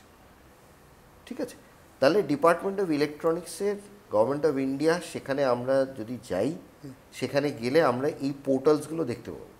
আমাদের এই পোর্টালগুলোকে প্রপারলি ব্যবহার। ডিজি লকটা কতটা সিকিউর? ডিজি লক আজকাল তো আমি ডিজি লকও তো সব কিছু রাখতে পারি। ডিজি লকার, হ্যাঁ, ডিজি লকারটা ডিজি লকার ভীষণভাবে সিকিউর, কারণ এতে মাল্টিপল ধরনের এনক্রিপশনস দেওয়া রয়েছে। এবং ডিজি লকারটার সুবিধে যেটা, সেটা হচ্ছে যে আমাকে কোনো KYC ক্যারি করতে হয় না। আচ্ছা। এবং সবচেয়ে মজার কথা হচ্ছে, আমাদের যত সাইবার ফ্রড হচ্ছে, যত সাইবার ক্রাইম হচ্ছে, তার মূল কারণ কিন্তু KYC। মূল কারণ হচ্ছে KYC। জেনে বুঝে আমরা আমাদের KYC তো ফোন নাম্বার প্রচুর জায়গায় দিয়ে থাকি। হ্যাঁ, আমাকে কেউ একজন KYC চাইলে আমি কি করি, আমি যে পেজটার মধ্যে আমার আধার বা প্যান সেটা জেরক্স আছে, আমি সেইটার ওপর দিয়ে সাইন করব এবং কি পারপাসে KYCটা দিচ্ছি, কাকে দিচ্ছি, কোন টাইমে দিচ্ছি, আমি সেটাকে নোট করব। তাতে যেটা হবে সেটা হচ্ছে, আমি হয়তো দেখা গেল যে একটা পেজের ওপরে আমার জেরক্স আছে, আমি তলায় সাইন করেছি খালি জায়গায়, ওটা কেটে নিতে পারে, ওটা তো কেটে নিয়ে আমি ক্রপ করে নিতে করতে আমি ওইটাকে ইউজ করতে পারি ফর আ ফ্রড। আচ্ছা, তুমি ওটার উপরে সাইনটা করবে? আমি সাইনটা ওটার উপর দিয়ে করব, অ্যান্ড দ্যাট ইজ অ্যাকসেপ্টেবল। কোনো সংস্থা বা কোনো অর্গানাইজেশন যদি না করতে পারবে না, যদি বলে যে না এটা অ্যাকসেপ্ট, হ্যাঁ, আমি এমনভাবে সাইন করবো যে আমার সেখানে ছবির ওপর দিয়ে আমাকে আইডেন্টিফাই করা যাচ্ছে না, সেগুলো তো কারণ ইজ এ আইডেন্টিফাইবল ডকুমেন্ট না, ফলে আমাকে আইডেন্টিফাই করা যাবে এরমভাবে আমি সাইনটা করব। এবং কাকে দিচ্ছি, কখন দিচ্ছি, কোন ডেটে দিচ্ছি, I will make it a note. এটা আমি একটা নোট রাখবো আমার কাছে, যে আমি একে এই KYCটা দিলাম। পরবর্তীকালে কোনো রকম যদি প্রবলেম হয়, আমি পুলিশ প্রশাসনের কাছে সেই ব্যক্তির নামে কমপ্লেন ফাইল করতে পারবো। গুড, এটা একটা তো মানে মানুষ জানতে পারলো। এই KYC নিয়ে অনেক ইনফরমেশন পাচ্ছ তোমরা। আমরা কিন্তু KYC যাতাভাবে ইউজ করি, যাতাভাবে, যখন তখন যেভাবে যে যা সিম চাইছে একটা নিয়ে KYC ভাই একটা ব্যাংকে কর যায়। এমনকি আরেকটা জিনিসও বলে রাখি, আমরা অনেক সময় বেড়াতে যাই, বাইরে গিয়ে হোটেলে আমাদেরকে KYC দিতে হয়। ইট ইজ আ ম্যান্ডেট, আমরা জেরক্স করে দিই, KYC দিতে হচ্ছে। আমরা অরিজিনাল দিচ্ছি, তারা জেরক্স করে নিচ্ছে, বা আমরা জেরক্স দিচ্ছি, হোয়াট এভার, এটাই করি, বা তারা ছবি তুলে নিচ্ছে, যেটাই করুক। তারা সবসময় আমাদের কাছ থেকে আধার চায়। They have made it an habit যে তারা আমাদের থেকে আধার চাইছে। আমরা চেষ্টা করব আধার কোথাও না দেওয়ার জন্য। KYC দেওয়া যাবে তখন? ভোটার কার্ড দেবো, কারণ কি আধার ইজ কানেক্টেড এভরিওয়্যার। আধার কিন্তু আমার ফাইন্যান্সিয়াল ডেটার সাথেও কানেক্টেড। আমি এমন কোনো জায়গায় আধার দেব না, এবং যদি আমাকে আধার দিতে হয় আমি সেখানে মাস্কড আধার দেব। মাস্কড আধার মানে হচ্ছে প্রথম সবকটা ডিজিট কাটা থাকবে, লাস্টে 4টে ডিজিট দেখতে পাওয়া যাবে। এই মাস্কড আধার কোথায় পাওয়া যায়? এতে এম আধার অ্যাপ্লিকেশনের হোটেল বা কোনো গেস্ট হাউস এগুলো অ্যাকসেপ্ট করবে? একদম অ্যাকসেপ্টেবল। এবং শুধু অ্যাকসেপ্টেবল এটা বলে না কোন আইনে বলতে পারি এটা আছে লেখা? এটা UIDAI তেই রয়েছে। UIDAI, যেটা আধারের সাইট, UIDAI.gov.in, এটা হচ্ছে আধারের সাইট।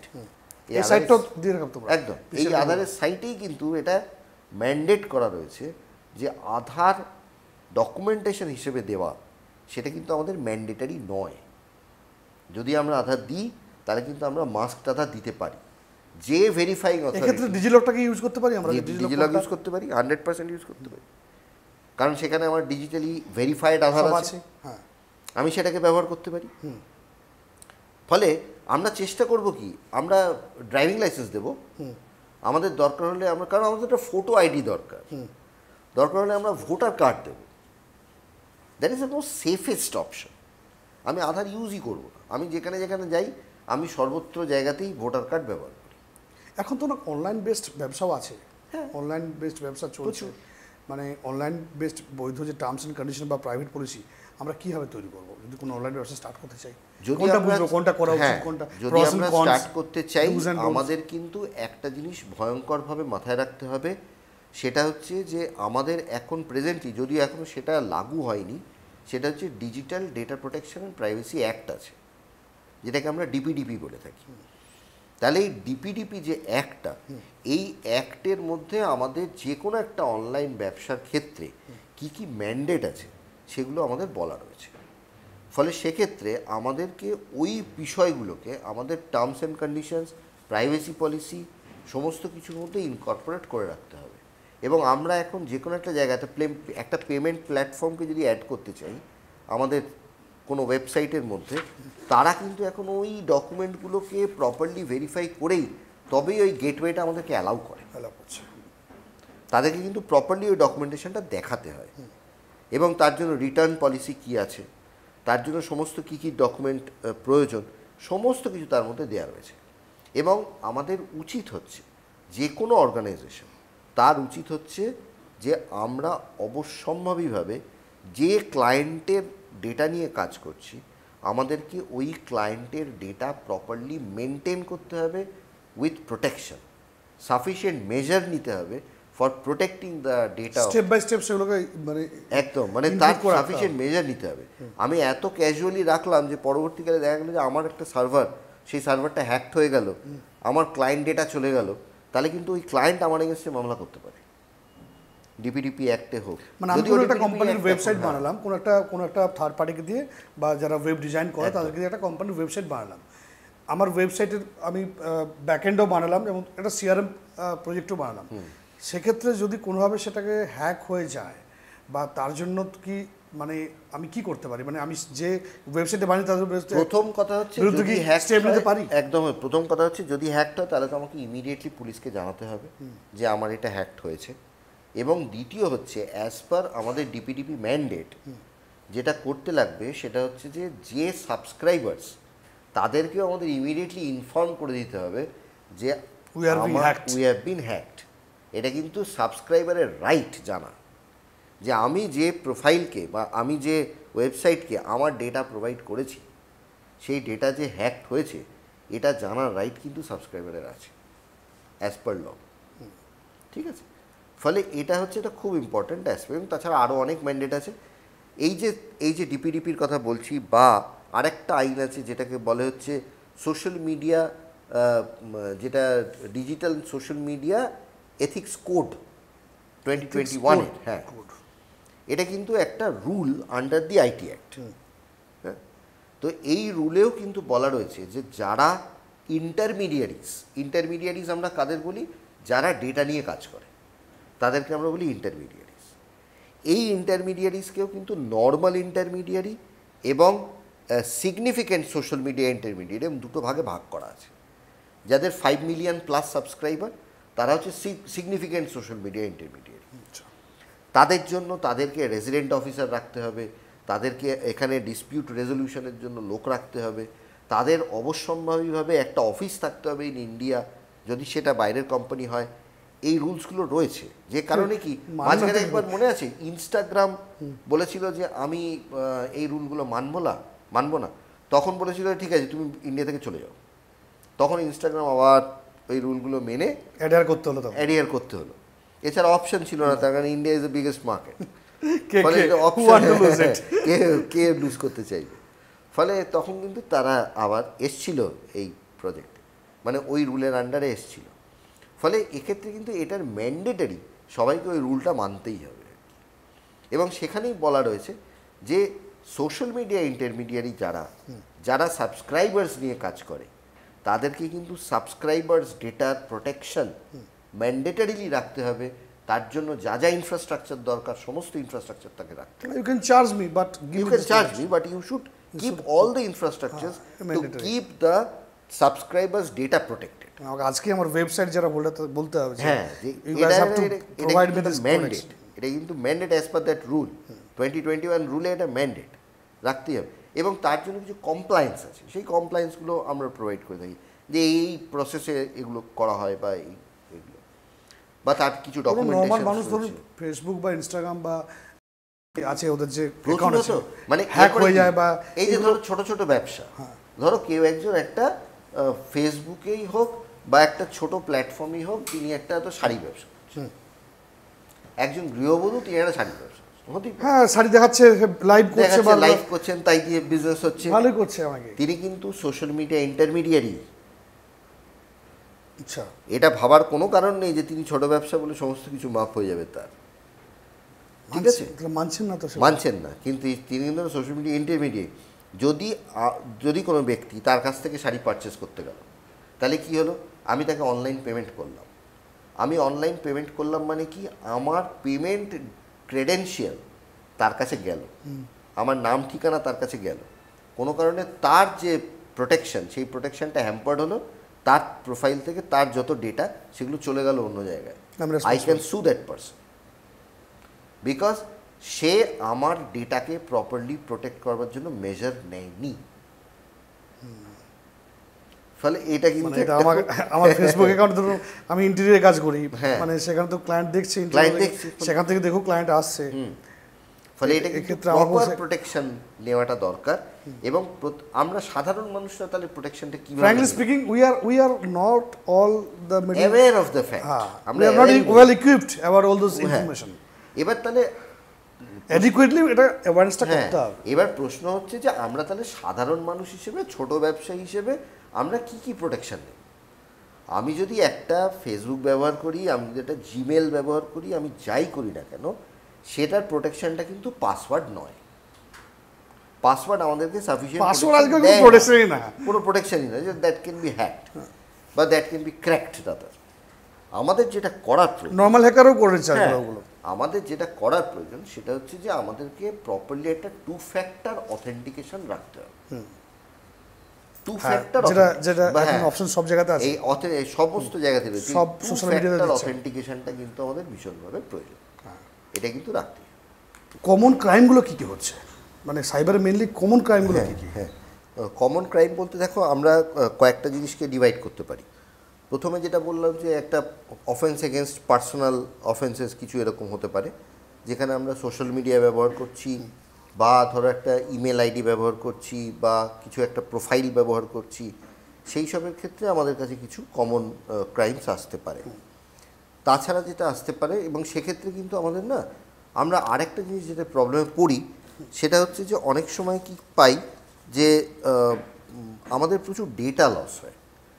যে কোনো একটা সাইবার ক্রাইমের ক্ষেত্রে তুমি মানে এটা আমাদের সবার মনে রাখা উচিত যে আমাদের বেসিক্যালি না 3টে জিনিসের ক্ষতি হয়। একটা হচ্ছে আমাদের তথ্যের ক্ষতি হয়, একটা হচ্ছে আমাদের অর্থের ক্ষতি হয়, আর একটা হচ্ছে আমাদের সম্মানহানি হয়। তিনটেই মেন। আর এই 3টে জিনিসের যদি ক্ষতি হয় আর কিছু বাকি থাকে না। তো এই তথ্য, অর্থ আর সম্মান, এই 3টেকেই আমাদের প্রোটেক্ট করার নাম হচ্ছে সাইবার সিকিউরিটি, ঠিক আছে? তাহলে এখন প্রশ্ন হচ্ছে যে আমরা কিভাবে ব্যাপারটাকে প্রোটেক্টেড রাখবো, বা কী ধরনের ক্রাইম আমরা রেগুলার বেসিসে পাচ্ছি। সোশ্যাল মিডিয়া রিলেটেড ক্রাইমস প্রচুর পাই আমরা, যে এই প্রোফাইল হ্যাক হয়ে গেল, ওই প্রোফাইলে আকচার হচ্ছে, মানে এটা একটা খুব common part of a problem. আর একটা খুব কমন প্রবলেম যেটা আমরা পাই সেটা হচ্ছে ফাইন্যান্সিয়াল ফ্রডস। ফাইন্যান্সিয়াল ফ্রড মানে হচ্ছে আনঅথরাইজলি আমার অ্যাকাউন্ট থেকে টাকা তছরূপ হয়ে গেল, টাকা চুরি হয়ে গেল, এটা একরকম হতে পারে। অথবা আমাকে ভুল বুঝিয়ে, যে হয়তো দেখা গেল যে আমাকে একটা ইনভেস্টমেন্টের নাম করে সেখানে আমি ইনভেস্ট করলাম, আমাকে একটা টেলিগ্রাম গ্রুপে জয়েন করি, সেখান থেকে আমি অল্প অল্প করে ইনভেস্ট করতে থাকলাম। মুনাফার লোভে, আবারও সেই গ্রিড ফ্যাক্টর কাজ করছে, মুনাফার লোভে আমি সেখানে কিছু করতে থাকলাম, পরবর্তীকালে সেখান থেকে আমাদের দেখা গেল যে আমরা টাকাটা ফেরত পাবো না, আমরা যে টাকা দিয়েছি এন্টারটাই লস। তাহলে ওটা আমি নিজে টাকা দিলাম, সেটা কিন্তু কেউ আমার থেকে টাকা বার করে নিল না। ফলে এই 2 ধরনের ফাইন্যান্সিয়াল ফ্রড আমরা নর্মালি পাচ্ছি। প্রপারলি টার্মস অ্যান্ড কন্ডিশন কিন্তু মেনটেন করে করছে তারা, কিছুই মেনে না, তাদের কাছে ওটাই হচ্ছে ব্যবসা, যে তারা ফ্রড করবে সেটাই হচ্ছে তাদের ব্যবসা। লোনের অফার, হ্যাঁ, প্রচুর লোন অ্যাপস আছে, সেই লোন অ্যাপসগুলোর থেকে এরকম ধরনের প্রবলেম হতে পারে। তাহলে মোদ্দা কথা হচ্ছে আমার অ্যাকাউন্ট থেকে আনঅথরাইজলি পয়সা আইদার কেউ তুলে নিল, অথবা আমাকে বোকা বানিয়ে বাধ্য করলো আমাকে যে আমি তাদেরকে পয়সা দিলাম। তাহলে এই ধরনের এই দুটো সমস্যা হতে পারে। তাহলে এই দুটো প্রবলেম ছাড়া আমাদের যেটা হয় সেটা হচ্ছে সম্মানহানি হতে পারে। সম্মানহানির ক্ষেত্রে নর্মালি আমরা 2টো ক্রাইম পাই। একটা হচ্ছে যে ডিফেমেটরি মেসেজেস কোথাও দেওয়া, হানি ট্র্যাপটা তো টাইপ অফ। হানি ট্র্যাপটাও একটা প্রবলেম, এবং সেক্ষেত্রে এইটাকে আমরা হানি ট্র্যাপের সঙ্গেও যে প্রবলেমটা বলি সেটাকে বলে সেক্সটর্শন। সেক্সটর্শন, হ্যাঁ, সেক্সটর্শন মানে হচ্ছে সেক্সুয়াল ওরিয়েন্টেশনে এক্সটর্ট করা। যে হঠাৎ আমার কাছে একটা ভিডিও কল এলো, ভিডিও কলটা আমি যে রিসিভ করব, অন্য সাইট থেকে ওই কল রেকর্ডারটা অন করে নেয়, মানে আমার যে স্ক্রিন রেকর্ডারটা অন করে নিল। এবার আমি তার সাথে কথা বলতে বলতে যেই একটা কম্প্রোমাইজ পজিশনে এলাম বা কিছু একটা হলো, সেটা তো রেকর্ডেড হয়ে যাচ্ছে, পরে সেটাকে আমাকে বা আমার পরিচিত কাউকে পাঠিয়ে ব্ল্যাকমেল করে আমার থেকে টাকা নেওয়া, এটাকে বলে সেক্সটর্শন। এবং সেক্সটর্শন এই পার্টিকুলার মোমেন্টে, এটা জাস্ট আমাদের এই যে কোভিডের সময় এফবিআই এর একটা গাইড, মানে এফবিআই এর একটা প্রেডিকশন ছিল যে সেক্সটর্শন ক্রাইম উইদিন দ্য টিনেজারদের মধ্যে এই ক্রাইমটা প্রায় 60% ইনক্রিজ হতে পারে। এবং পরবর্তীকালে আমরা দেখেছি সেটা প্রায় সেরকমইভাবে ইনক্রিজড হয়েছে, ভয়ঙ্করভাবে টিনেজারদের মধ্যেই ব্যাপারটা ইনক্রিজড হয়েছে। তার কিছু বেসিক কারণ রয়েছে। বেসিক কারণগুলো কীরকম, যে এখন প্রেজেন্টলি তুমি একটা জিনিস দেখবে, আমরা দুটো মানুষ বসে গল্প করি না। তুমি যদি মেট্রো চলো, তুমি দেখবে প্রত্যেক কটা মানুষের হাতে একটা করে মোবাইল আছে, কানে একটা করে হেডফোন আছে, কোনো মানুষ কারোর সাথে কথা বলে না। এমনকি বয়ফ্রেন্ড গার্লফ্রেন্ডে যদি ওঠে, তারা যে যার মতো নিজেদের ফোনে ব্যস্ত, ফলে তারা কিন্তু নিজেদের মধ্যে কথাটা বলে না। বাড়িতে সোশ্যালাইজেশন বাড়িতেও হয় না, যার ফোন নিয়ে ব্যস্ত। ফলে আমরা প্রত্যেকে একটা বিরাট দুনিয়ার সাথে কানেক্টেড হয়েও কিন্তু আমরা একা। ফলে এই যে একাকিত্বটা, সেটার জন্য আমরা নানানভাবে নানান ওয়েবসাইটসের মধ্যে ঢুকছি, সেখান থেকে আমরা বিভিন্ন রকমের সার্ভিস নেওয়ার চেষ্টা করছি, সেইটাকেই কাজে লাগানো হচ্ছে ইন ক্রাইম। ফলে এক্ষেত্রে এই ধরনের প্রবলেমগুলো আমরা দেখতে পাই। ফাইন্যান্সিয়াল ফ্রডের ক্ষেত্রে আমরা সবসময় বলি, যখনই ফাইন্যান্সিয়াল ফ্রড হবে কারোর সঙ্গে, বা আমরা বুঝতে পারবো যে আমাদের সাথে ফাইন্যান্সিয়াল ফ্রড হলো, ইমিডিয়েটলি 1930 কমপ্লেন ফাইল করা, এবং যেটা ওই national cyber crime reporting portal, সেখানে কমপ্লেন ফাইল করা, বা cybercrime.gov.in এ কমপ্লেন করা, লোকাল পুলিশ স্টেশনে তার পরের দিনকেই গিয়ে সেটাকে ফলো আপ করা। মানে এফআইআর বা জিডি কোনটা করতে হবে? এফআইআর বা জিডি কোনোটারই এখানে নেসেসিটি নেই। প্রথম নেসেসিটি যেটা, সেটা হচ্ছে 1930। 1930 কিন্তু এফআইআরও নয়, জিডিও নয়। এটা কিন্তু মানুষের একটা অদ্ভুত ধারণা রয়েছে যে আমি 1930-তে কমপ্লেন করেছি মানে ওটা দিয়ে আমার এফআইআর জিডি হয়ে গেছে, তা কিন্তু নয়। 1930 is a kind of a war room. যেরকম একটা যুদ্ধের সময় একটা ওয়ার রুম তৈরি হয় না, বা একটা ডিজাস্টার হলো, প্রিলিমিনারি প্রিপারেশন করা হচ্ছে, প্রিলিমিনারি সেখানে তাদেরকে একটা নলেজ দেওয়া হলো যে আমার সাথে এরকম একটা অপরাধ ঘটেছে, সেটা আমি একটা অথরিটিকে জানালাম। সেই অথরিটির কাজ হচ্ছে সেটাকে ইমিডিয়েটলি লোকাল পুলিশ স্টেশনে ফরওয়ার্ড করে দেওয়া। এবং সেখানে দেখবেন সঙ্গে সঙ্গে একটা মেসেজও আসে যে আপনার এটা রেজিস্টার্ড হয়ে গেল কমপ্লেনটা, আপনি আপনার লোকাল পুলিশ স্টেশনে গিয়ে যোগাযোগ করুন। এবার লোকাল পুলিশ স্টেশনের ডিসক্রিশন যে সেটা সে জিডি হিসাবে নেবে, বা জিডি নেওয়ার পরে সেটাকে পরবর্তীকালে তারা এফআইআর ড্র করবে কি না। এফআইআর তো আর আমরা ফাইল করতে পারি না, এফআইআর ড্র করার অধিকার একমাত্র পুলিশের আছে। আমরা একটা জিডি রেজিস্টার করতে পারি, আমরা পুলিশকে অনুরোধ করতে পারি যে আপনারা একটা জিডি রেজিস্টার করুন, রিপোর্ট করুন। আমরা একটা রিটেন কমপ্লেন দিতে পারি, সেই রিটেন কমপ্লেনটাকে জিডি হিসেবে রেজিস্টার্ড হতে পারে, অথবা পুলিশ সেটাকে পরবর্তীকালে কগনিজেন্স নিয়ে তার উপর একটা এফআইআর ড্র করতে পারে, একটা স্পেসিফিক কেস চালু করতে পারে, সেটাকে আমরা বলি এফআইআর, ফার্স্ট ইনফরমেশন। এবারে এই যে দুটো করা হলো, এইটা কিন্তু mandatory for all the cyber crime complaints. আর 1930 ক্ষেত্রে একটা জিনিস বলি, যে প্রথম 1 আওয়ারকে আমরা বলে থাকি গোল্ডেন আওয়ার। যত সাইবার ক্রাইম হবে, প্রথম 1 ঘন্টার মধ্যে যদি আমরা রিপোর্টিংটা করতে পারি টু 1930 বা cybercrime.gov.in, তাতে একটা অ্যাকনলেজমেন্ট নাম্বার পাওয়া যায়। এটা যদি আমরা 1 ঘন্টার মধ্যে করতে পারি, আমাদের পয়সাটা ফেরতের সম্ভাবনাটা খুব হাই।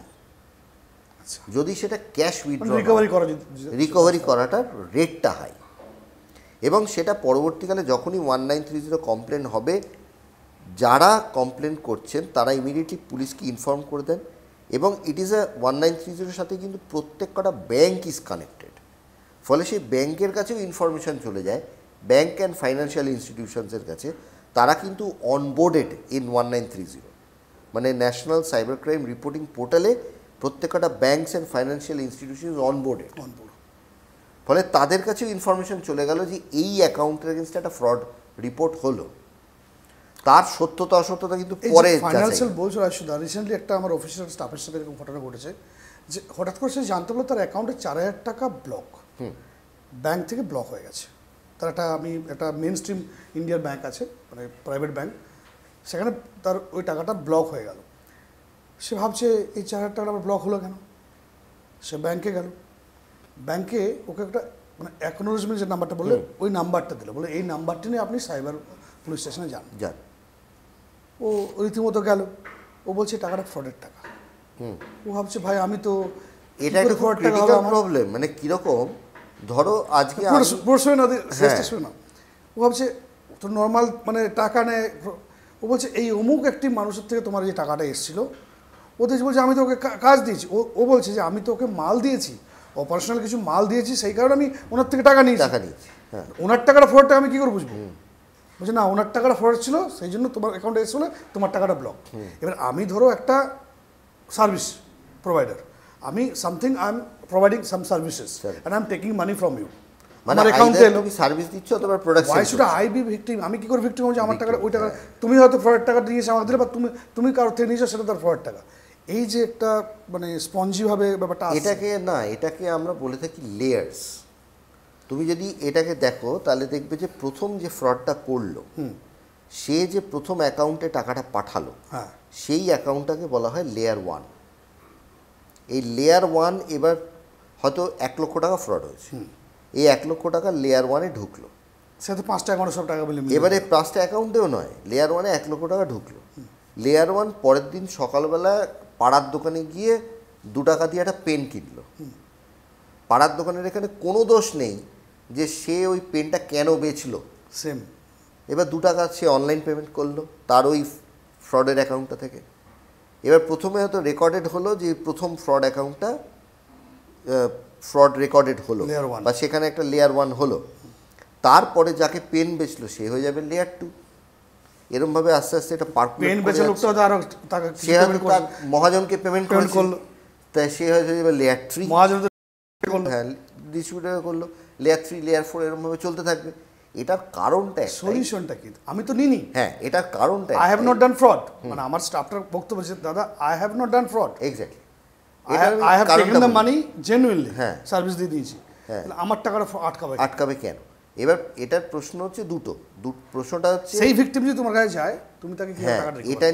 এটা নিয়ে কিন্তু আমাদের সাইবার মহলে, মানে যারা সাইবার সিকিউরিটি নিয়ে কাজ করছেন সারা দেশে, এরকম মহলে কিন্তু এই বিষয়টা নিয়ে, বা ইভেন গভর্নমেন্ট লেভেলেও কিন্তু এটা নিয়ে একটা ভয়ঙ্কর চর্চা চলছে প্রেজেন্টলি, যার কোনো সলিউশন এখনো পর্যন্ত বেরোয়নি। এই বিষয়টা কেন করা হয়? তার কারণ হচ্ছে যে ভিকটিম, তার টাকাটা যাতে প্রোটেক্টেড থাকে, সেই কারণেই কিন্তু এই সিস্টেমটা করা, যে তার থেকে যার কাছে টাকা গেল সেই টাকাটা থাকলো রাষ্ট্রটা কিন্তু সেটা ইউজ করতে পারছে না। বলে নিচ্ছি, এবারে যখন তার কাছে প্রত্যেকের কাছেই টাকাটা গেল, তারা প্রত্যেকে কিন্তু এই একটা রাডারের আওতায় চলে হলো। এবারে এরকম কোনো একজন ব্যক্তি যার অ্যাকাউন্টে কোনো একটা অ্যামাউন্ট লিয়েন হয়েছে, এটাকে লিয়েন বলি আমরা, যেহেতু তার অ্যাকাউন্টে 22,000 টাকা রয়েছে, তার মধ্যে থেকে হয়তো 500 টাকা লিয়েন হয়েছে, যে 500 টাকা ব্লকেজ হয়েছে। তাহলে ব্যাংকের কর্তব্য হচ্ছে, আমি ব্যাংকে যাব, যে আমার 500 টাকাটা ব্লকেজ হলো কেন?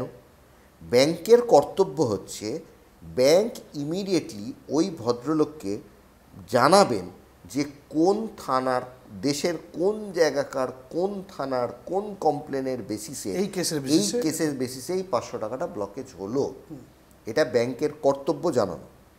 ব্যাংক যদি কোনো কারণে এটা না জানায়, তাহলে কিন্তু ব্যাংকিং অম্বুডসম্যান যেটা রয়েছে, সেখানে কিন্তু আমরা কমপ্লেন ফাইল করতে পারি যে ব্যাংক আমাকে প্রপার ইনফরমেশন দিচ্ছে না। এটা গেল এক। 2 নম্বর হচ্ছে আমি ইনফরমেশন আমার পেলাম, আমি পাওয়ার পরে আমাকে যে পুলিশ স্টেশনের সাথে কমিউনিকেট করতে বলা হলো, আমি সেখানে যদি ফিজিক্যালি যেতে পারি ফিজিক্যালি, যদি ফিজিক্যালি না যেতে পারি আমি মেল করে বা ওভার টেলিফোন, সেখানে টেলিফোন নাম্বার দেওয়া থাকে, আমি তাদের সাথে কমিউনিকেট করতে পারি। কমিউনিকেট করলে তারা আমাদেরকে যেটা বলেন সেটা হচ্ছে আপনি অমুক তারিখ থেকে অমুক তারিখ অবধি, কারণ যে দিন ফ্রডটা হয়েছে সেই দিন থেকে টিল ডেট আপনি আপনার ব্যাংক স্টেটমেন্ট আমাদেরকে পাঠিয়ে দিন। আমরা ব্যাংক স্টেটমেন্ট পাঠিয়ে দিলাম, তাতে পার্টিকুলার ওই ট্রানজ্যাকশানটা সেটা আমাকে জাস্টিফিকেশান দিতে হবে যে আমি তাকে একটা পেন বিক্রি করেছি, সেই পেনটার দাম 2 টাকা, সেই পেনটা বিক্রি করার জন্য ওই লোকটি আমাকে 2 টাকা অনলাইন পেমেন্ট করেছে। এই জাস্টিফিকেশান যদি আমি দিতে পারি তাহলে কিন্তু আমার ওই লিয়েন মার্কিংটা পুলিশের রিকোয়েস্টে ব্যাংক তুলে দেবে। একটা মানুষের গেছে, এবারে 4,000 টাকা গেছে তো এখানে দাঁড়াও, তুমি কিছু বলো তুমি কিছু বলো না, আমি তোমাকে দুটো সিচুয়েশন বলছি, তোমাকে দুটো সিচুয়েশন বলো বলো। এই সিচুয়েশনটার মধ্যে কিন্তু দুটো অ্যাসপেক্ট আছে। কি অ্যাসপেক্ট? প্রত্যেক কটা মানুষ তাদের জাস্টিফিকেশান দেখিয়ে দেখিয়ে তাদের যে প্রত্যেকের পাওনা টাকাগুলো, সেই টাকাগুলো যে ভ্যালিড টাকা সেটা প্রমাণ করে দিল। ডান ডান। তাহলে প্রমাণ করে দেওয়ার পরে কি দাঁড়ালো? প্রথম যে টাকাটা এসছে লেয়ার 1, সে একমাত্র দোষী। একমাত্র দোষী ব্যক্তি কিন্তু সেই। বাকিরা কিন্তু কেউ ফ্রডটার সাথে ডাইরেক্টলি কানেক্টেড নয়, তারা কোনো না কোনোভাবে একটা ব্যবসায়িক লেনদেনের সঙ্গে কানেক্টেড। কিন্তু এই ব্যবসায়িক লেনদেনের সাথে কানেক্টেডের মধ্যেও দেখা গেল, এরকমও কেস দেখা গেছে যে তার মধ্যেও দেখা গেল কোনো একজন অ্যাকচুয়ালি ফ্রডের টাকা পেয়েছে, সে ফ্রডুলেন্ট পারপাসেই টাকাটা পেয়েছে। বোঝা গেল? মানে এবারে তো দেখা গেল যে একটা ইনভেস্টমেন্ট পারপাসে এলো, তো টাকাটা তো ইনভেস্টমেন্ট রিলেটেড ইস্যুতে 1 লক্ষ টাকা ঢুকলো, আমি 1 লক্ষ টাকা পেমেন্ট করলাম, তাহলে ওটা মানে লেয়ার 1 হলো। এবার লেয়ার 1 তো ওই 1 লাখ টাকা নিয়ে 100টা অ্যাকাউন্টে তার ট্রানজ্যাকশান করতে পারে বাই পারচেজিং ডিফারেন্ট সার্ভিসেস। তার মধ্যে থেকে একটা অ্যাকাউন্টে ও করলো কি, সত্যি সত্যি 25,000 টাকা পাঠিয়ে দিল। এই যে 25,000 টাকা পাঠালো তার এগেনস্টে কিন্তু কোনো সার্ভিস বা প্রোডাক্ট নেই, তার বিনিময়ে সাসপিশিয়াস হয়ে গেল।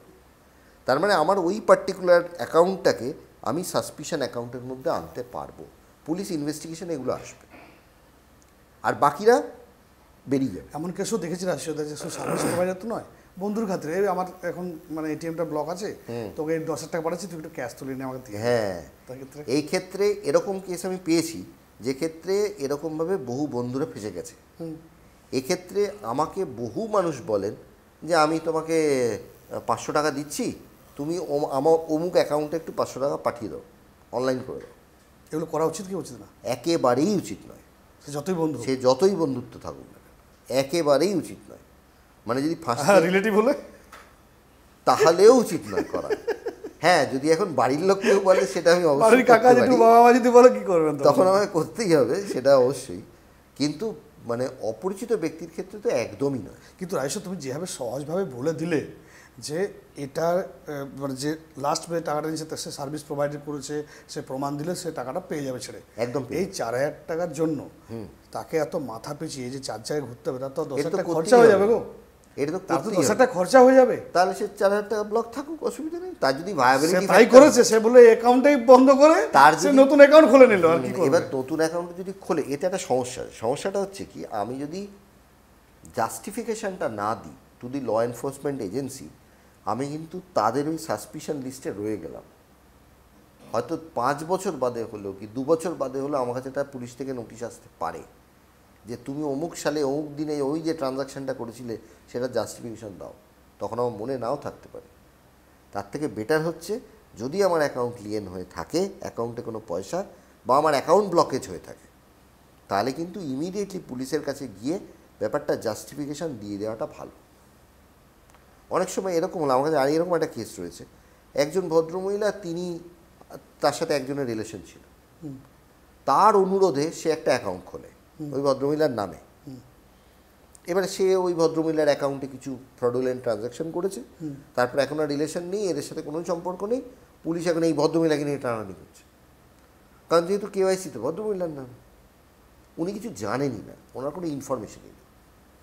এবং সেই ভদ্রমহিলা ওই যে ইমিডিয়েট জেল হতে পারে না, ওই না প্রমাণ সাপেক্ষ, অবশ্যই সবই বিচারাধীন এবং প্রমাণ সাপেক্ষ। এবং সেই ভদ্রমহিলা কিন্তু জানেনও না যে এই টাকাগুলো কোথা থেকে ঢুকেছে, কেন। সেম জিনিস দেখলাম। তার কারণ হচ্ছে কি, সেই ভদ্রমহিলার কাছে তার যে রেজিস্টার্ড মোবাইল নাম্বার সেটারও অ্যাক্সেস নেই। মানে অ্যাকাউন্টটা চালাতেন ওই ভদ্রলোক, অ্যাকাউন্টের এগেনস্টে যে রেজিস্টার্ড মোবাইল নাম্বার সেই সিমটা ওই ভদ্রলোকই চালাতেন, এবং এই রেজিস্টার্ড মোবাইল নাম্বারটা ভদ্রমহিলার নামে নেওয়া। তার মানে এখন সবচেয়ে বড় সমস্যা যেটা হয়ে গেছে, প্রেমটা পুরো গেম হয়ে গেল। কোনো একটা মানুষকে বিশ্বাস করাটা এখন খুব ডিফিকাল্ট কাজ হয়ে গেছে। এটা হচ্ছে সবচেয়ে বড় গন্ডগোলের জায়গা। মানে যেখানে বিশ্বাস আমাদের সমাজের একটা ভিত্তি, সেই বিশ্বাসের জায়গাটাই এখন গন্ডগোল হয়ে গেছে। মানে এটাও ঠিক যে ডিজিটালি আমরা যত ইকুইপড হবো তত বেশি আমরা সাবধান থাকতে, তত বেশি আমাদের সাবধান থাকতে হবে। আমাদের বেশি ইজি গোয়িং লাইফ হবে তত সাবধানতাটা বেশি থাকার দরকার।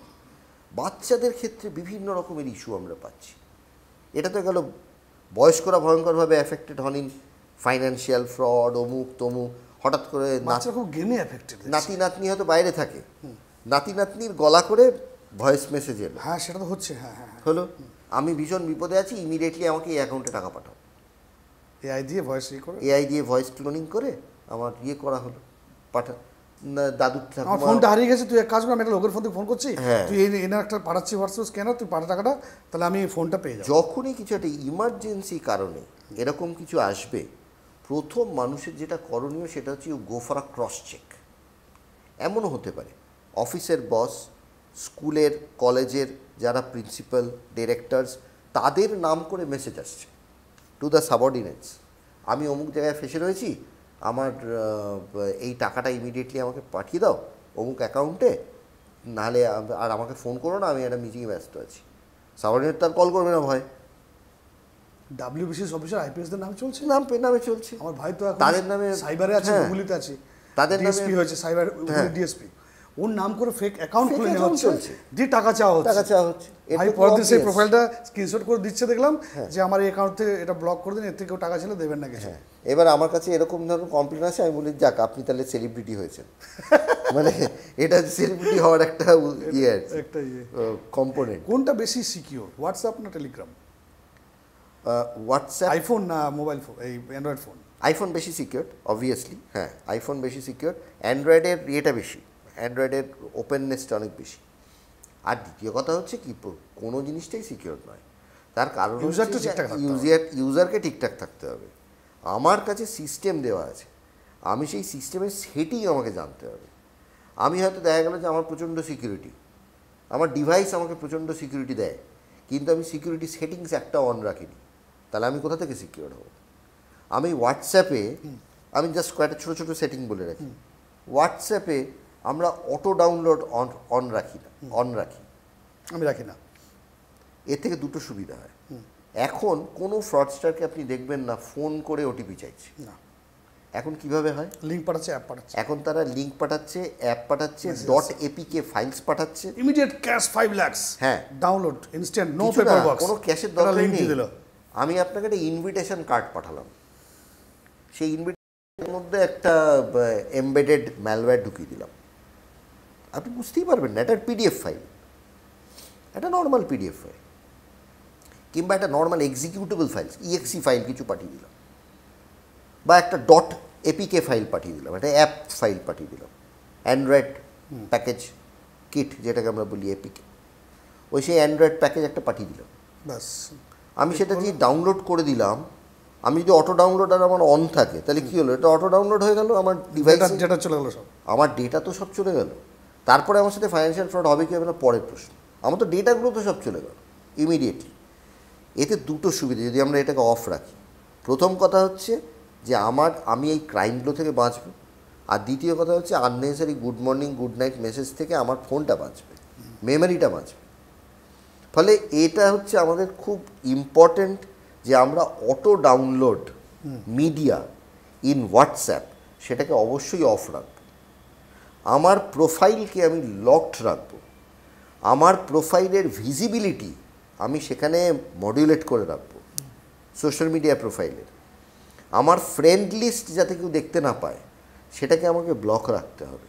আচ্ছা, তার কারণ কি, এই যে সেক্সটর্শন কীভাবে হচ্ছে, মেসেঞ্জারে কল এলো, মেসেঞ্জারে কল এসে এটা আমার ভিডিও রেকর্ড হয়ে গেল, আমি তো দেখলামই না, 3 সেকেন্ড 4 সেকেন্ড আছি, হয়ে গেল গল্প। এবার আমার ভিডিও রেকর্ডিং হয়ে গেল, হয়ে যাওয়ার পরে তারা আমাকে ব্ল্যাকমেলটা করবে কোথায়? আমি রেকর্ড করে রেখেছি আমার ফেসবুকে, যে আমার বাবা, আমার মা, আমার ওয়াইফ, আমার বোন, আমার মার্ক করে রেখে দিয়েছি, ফ্যামিলি মার্ক করা আছে, ফলে তাদের তো দোষ নেই, তারা তো ওখানে গিয়ে তাদেরকে করবে। এবার আমি ছেলে কি করছে, হ্যাঁ, এবার আমি তো আমার বাড়ির লোককে জিজ্ঞাসাই করতে পারবো না যে তোমার কাছে এরকম কোনো মেসেজ এসছে কিনা, লজ্জার ব্যাপার। ফলে তখন মানসিক হয়ে যাবে, যা ড্যামেজ হয়ে যাবে, মানসিক যন্ত্রণা, মানসিক চাপ, এবং এতে physical loss, economic loss, social loss. অনেক সময় বাচ্চারা অনেক সময় ভালনারেবল হয়ে যাচ্ছে, এবং সেক্ষেত্রে তাদের মধ্যে সুইসাইডাল অ্যাটিটিউড বাড়ছে। সাইবার ক্রাইম শুধু সাইবার ক্রাইম নয়, সাইবার ক্রাইম একটা গোটা সমাজের একটা গোটা মানে টাইমের একটা টাইম লাইন, এই টাইম লাইনের পুরো ফিলসফিটা চেঞ্জ করে দিয়েছে। একটা সাইবার ক্রাইম একটা গোটা টাইম লাইনের ফিলসফি। আমরা ছোট যখন ছিলাম এত কিছু ছিল, আমরা এত টেনশনও ছিল না, এবং আমরা সেগুলো জানতামও না, টাকা তুলতাম, আমরা এখনো সেটা জানি না। প্রচুর মানুষ আমরা এখনো এইসব জানি না বলতে মনে পড়লো, রাজসুদা তুমি একজন লয়ার, সাইবার গুরু, সাইবার এক্সপার্ট। এখন মানে ধরো কোনো মানুষ তো সাইবার লয়ার, কোনো কিছু সাইবার তার সাথে ফ্রড হয়েছে, সাইবার লয়ার কাছে ধরবে, কিন্তু অনেক ক্ষেত্রে দেখা যাচ্ছে যে সাইবার লয়ারও কিন্তু অনেক, মানে বেশিরভাগ ক্ষেত্রে 90% they are also not well equipped with the knowledge about cybers and all and their frauds. সেক্ষেত্রে একটা লয়ার যে জানেন না, তাকে সেই সাইবার থেকে ক্রাইম থেকে কীভাবে মুক্তি দেবে, মানে কীভাবে মানুষ ধরবে যে হ্যাঁ ইনি সাইবার সম্পর্কে? এটার উত্তর বলা খুব ডিফিকাল্ট, তার কারণ হচ্ছে যিনি জানেন না তিনি ডেফিনেটলি কীভাবে করবেন, কিন্তু তার উচিত হচ্ছে যে যিনি বিষয়টা জানেন তার সঙ্গে ব্যাপারটা পরামর্শ করা, এবং পরামর্শ করে না আমি বলছি তোমাদের আইনি পরামর্শ করে তোমাদের কমিউনিটি যেটা মানে সাইবার সেল যে অ্যাডভোকেটস কমিউনিটি, এটার জন্য নানা রকম পদ্ধতি করা হচ্ছে। এখন কিরম করা হচ্ছে, সরকারি লেভেলে বিভিন্ন জায়গায় আমরা যে ট্রেনিংগুলো করাচ্ছি বা যেসব ট্রেনিংগুলো হচ্ছে, গভর্নমেন্ট লেভেল থেকেও যে ট্রেনিংগুলো হচ্ছে, সেগুলো নট অনলি ফর পুলিশের জন্য যেমন ট্রেনিং হচ্ছে, জুডিশিয়াল অফিসারদের ট্রেনিং হচ্ছে। আমি যেমন এই যে আমরা ইয়েতে যাই, ট্রেনিংয়ের ক্ষেত্রে যাই, ওই আমাদের ওয়েস্ট বেঙ্গলের যেটা রয়েছে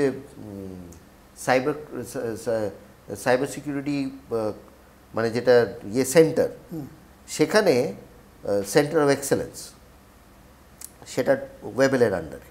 তো সেখান থেকে আমাদের যখন ট্রেনিংগুলো হয়, সেই ট্রেনিংগুলো বিভিন্ন সেগমেন্ট অফ দ্য সোসাইটিতে হয়। আমরা গভর্নমেন্ট অফিসিয়ালস যারা, তাদের ট্রেনিং করাই, কারণ তারা বিভিন্ন রকম পোর্টালে এখন সার্ভিস দেন। এই পোর্টালে যদি কিছু একটা প্রবলেম হয়, লায়াবিলিটি কার, এই ধরনের কিছু ট্রেনিং আমাদের চলে। প্লাস তার সঙ্গে লয়ারদেরকেও ট্রেনিং করা হয়, যারা ধরুন দেখা গেল পাবলিক প্রসিকিউটার্স, এই বিভিন্ন যেগুলো পুলিশ একাডেমিগুলো রয়েছে, সেখানে শুধু কি পুলিশদের ট্রেনিং হয় তা নয়, কিন্তু সেখানে পাবলিক প্রসিকিউটরদেরও ট্রেনিং হয়। পাবলিক প্রসিকিউটরদেরকেও ইনভাইট করা হয় ফর ট্রেনিং, বেশিরভাগ তারা, এবং তাদেরকে এবং তাদের ক্ষেত্রে যখন আমরা ট্রেনিং করে তখন আমরা বুঝতে পারি নর্মালি পাবলিক প্রসিকিউটর অনেক সিনিয়র মানুষরা হন, তারা অতটা এক্সপার্ট হচ্ছেন না। এবারে কি শুধুমাত্র কম্পিউটারে এক্সপার্ট হওয়ার জন্যও নয়, আমার মামলার ক্ষেত্রে আসছে কি এভিডেন্স হিসেবে আমরা কি পাচ্ছি, আমরা এভিডেন্স হিসেবে পাচ্ছি ডিজিটাল এভিডেন্স। একটা মার্ডারে আমরা কি পেতাম আগে, মার্ডার ওয়েপেন পেলাম, মার্ডারের স্পট পেলাম, সেখানে কিছু হাতে পায়ের ছাপ পেলাম, ফিঙ্গারপ্রিন্ট পেলাম, ফিজিক্যাল এভিডেন্স পাচ্ছি। কিন্তু এক্ষেত্রে কী হচ্ছে, সাইবার ফ্রডের ক্ষেত্রে কী হচ্ছে, আমরা ডিজিটাল এভিডেন্স পাচ্ছি, একটা ফাইল, একটা ফোল্ডার, ক্লাউড এভিডেন্স, এই ধরনের জিনিস পাচ্ছি। এই যে সেগুলোকে অ্যাপ্রিসিয়েট করাটা তো ডিফিকাল্ট। এই যে এভিডেন্সগুলো বলছো, স্ক্রিনশট, হোয়াটসঅ্যাপ ফাইল বা রেকর্ডিং বা এআই জেনারেটেড সিসিটিভি ফুটেজ, এগুলো কি কোর্টে গ্রহণযোগ্য? ইমিডিয়েট হ্যাঁ, গ্রহণযোগ্য। হোয়াটসঅ্যাপ চ্যাট গ্রহণযোগ্য প্রোভাইডেড সেটাকে যিনি প্রোভাইড করছেন, এটা ফেক করে তার কিন্তু না, যিনি প্রোভাইড করছেন তাকে কিছু মানে ডিক্লারেশনস দিতে হয়, এটাকে আমরা বলেছি আগে এটা ছিল সেকশন 65B4 সার্টিফিকেশন, এখন ওটা নতুন আইনে আমাদের বিএনএসএসে এই এখন যেটা বিএসএ মানে ভারতীয় সাক্ষ্য অধিনিয়ম এভিডেন্স অ্যাক্টের নতুন যেটা, সেখানে আমাদের সেকশন 63 সার্টিফিকেশন দিতে হয়। আচ্ছা, যিনি প্রোভাইড করছেন, প্রথম কথা হচ্ছে তাকে লিগালি ওই ডকুমেন্টটা হোল্ড করতে হবে। কিছু ক্রাইটেরিয়া রয়েছে, 4-5টা ক্রাইটেরিয়া রয়েছে, সেই ক্রাইটেরিয়াগুলোকে ফুলফিল করে তাকে ওই এভিডেন্সটা জমা করতে হয় with a declaration in the form of an affidavit, এবং সেটা কী ফরম্যাটে হবে সেটা বিএসের পেছনে দেওয়া রয়েছে। আচ্ছা, ঠিক আছে, ফলে এরকম নয় যে আমি একটা র্যান্ডম এভিডেন্স পেলাম দিয়ে সেটাকে আমি কোর্টে নিয়ে চলে গেলাম। হ্যাঁ, ক্লাসিফাইড করে সেটাকে আমাকে জাস্টিফাই করতে হবে। এটাকে আমরা বলি অ্যাডমিসিবিলিটি অফ এভিডেন্স। মানে সেই এভিডেন্সটা admissible in the court of law হবে কি না, তার জন্য আমাদের সেকশন 63 রয়েছে। প্রচুর সুপ্রিম কোর্ট জাজমেন্টস আছে, প্রচুর লজ আছে, সেইগুলোকে ফলো করেই কিন্তু এই বিষয়টা করা হয়। ফলে electronic evidences are very critical evidences right now, সেটাকে অ্যাপ্রিসিয়েট করাটা খুব ডিফিকাল্ট। তার প্রচুর প্রসিডিওর্স আছে, সেই প্রসিডিওরগুলোকে ফলো করেই কিন্তু আমাদের মামলাগুলোকে আগে নিয়ে যেতে হয়। তবে কিন্তু একটা কনভিকশন বা নন কনভিকশন কিছু একটা হতে পারে।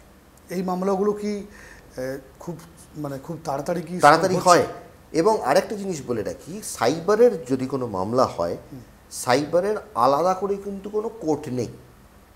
নর্মাল কোর্টেই কিন্তু সাইবারের মামলা হবে, নর্মাল ক্রিমিনাল কোর্ট, সেখানেই সাইবারের মামলা হবে, প্রোভাইডেড যদি আমি কোনোভাবে অ্যাফেক্টেড হই আন্ডার সেকশন 43 বা এই ধরনের কিছু, যেগুলো সিভিল ইন নেচার।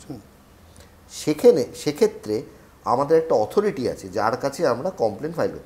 হয়তো দেখা গেল একটা কোম্পানি আর একটা কোম্পানিকে হ্যাক করে তার ডেটা চুরি করেছে, আমি চাই না তার জেল জরিমানা হোক, আমি চাই যে সে আমাকে কম্পেনসেট করুক। কোম্পানি তাই চায় কম্পেনসেট করুক। এই কম্পেনসেশনের জন্য কিন্তু আমার লোকাল কোর্টে গেলে হবে না। তখন সেখানে যে অথরিটিটা রয়েছে তাকে আমরা বলে থাকি সাইবার অ্যাডজুডিকেটিং অফিসার।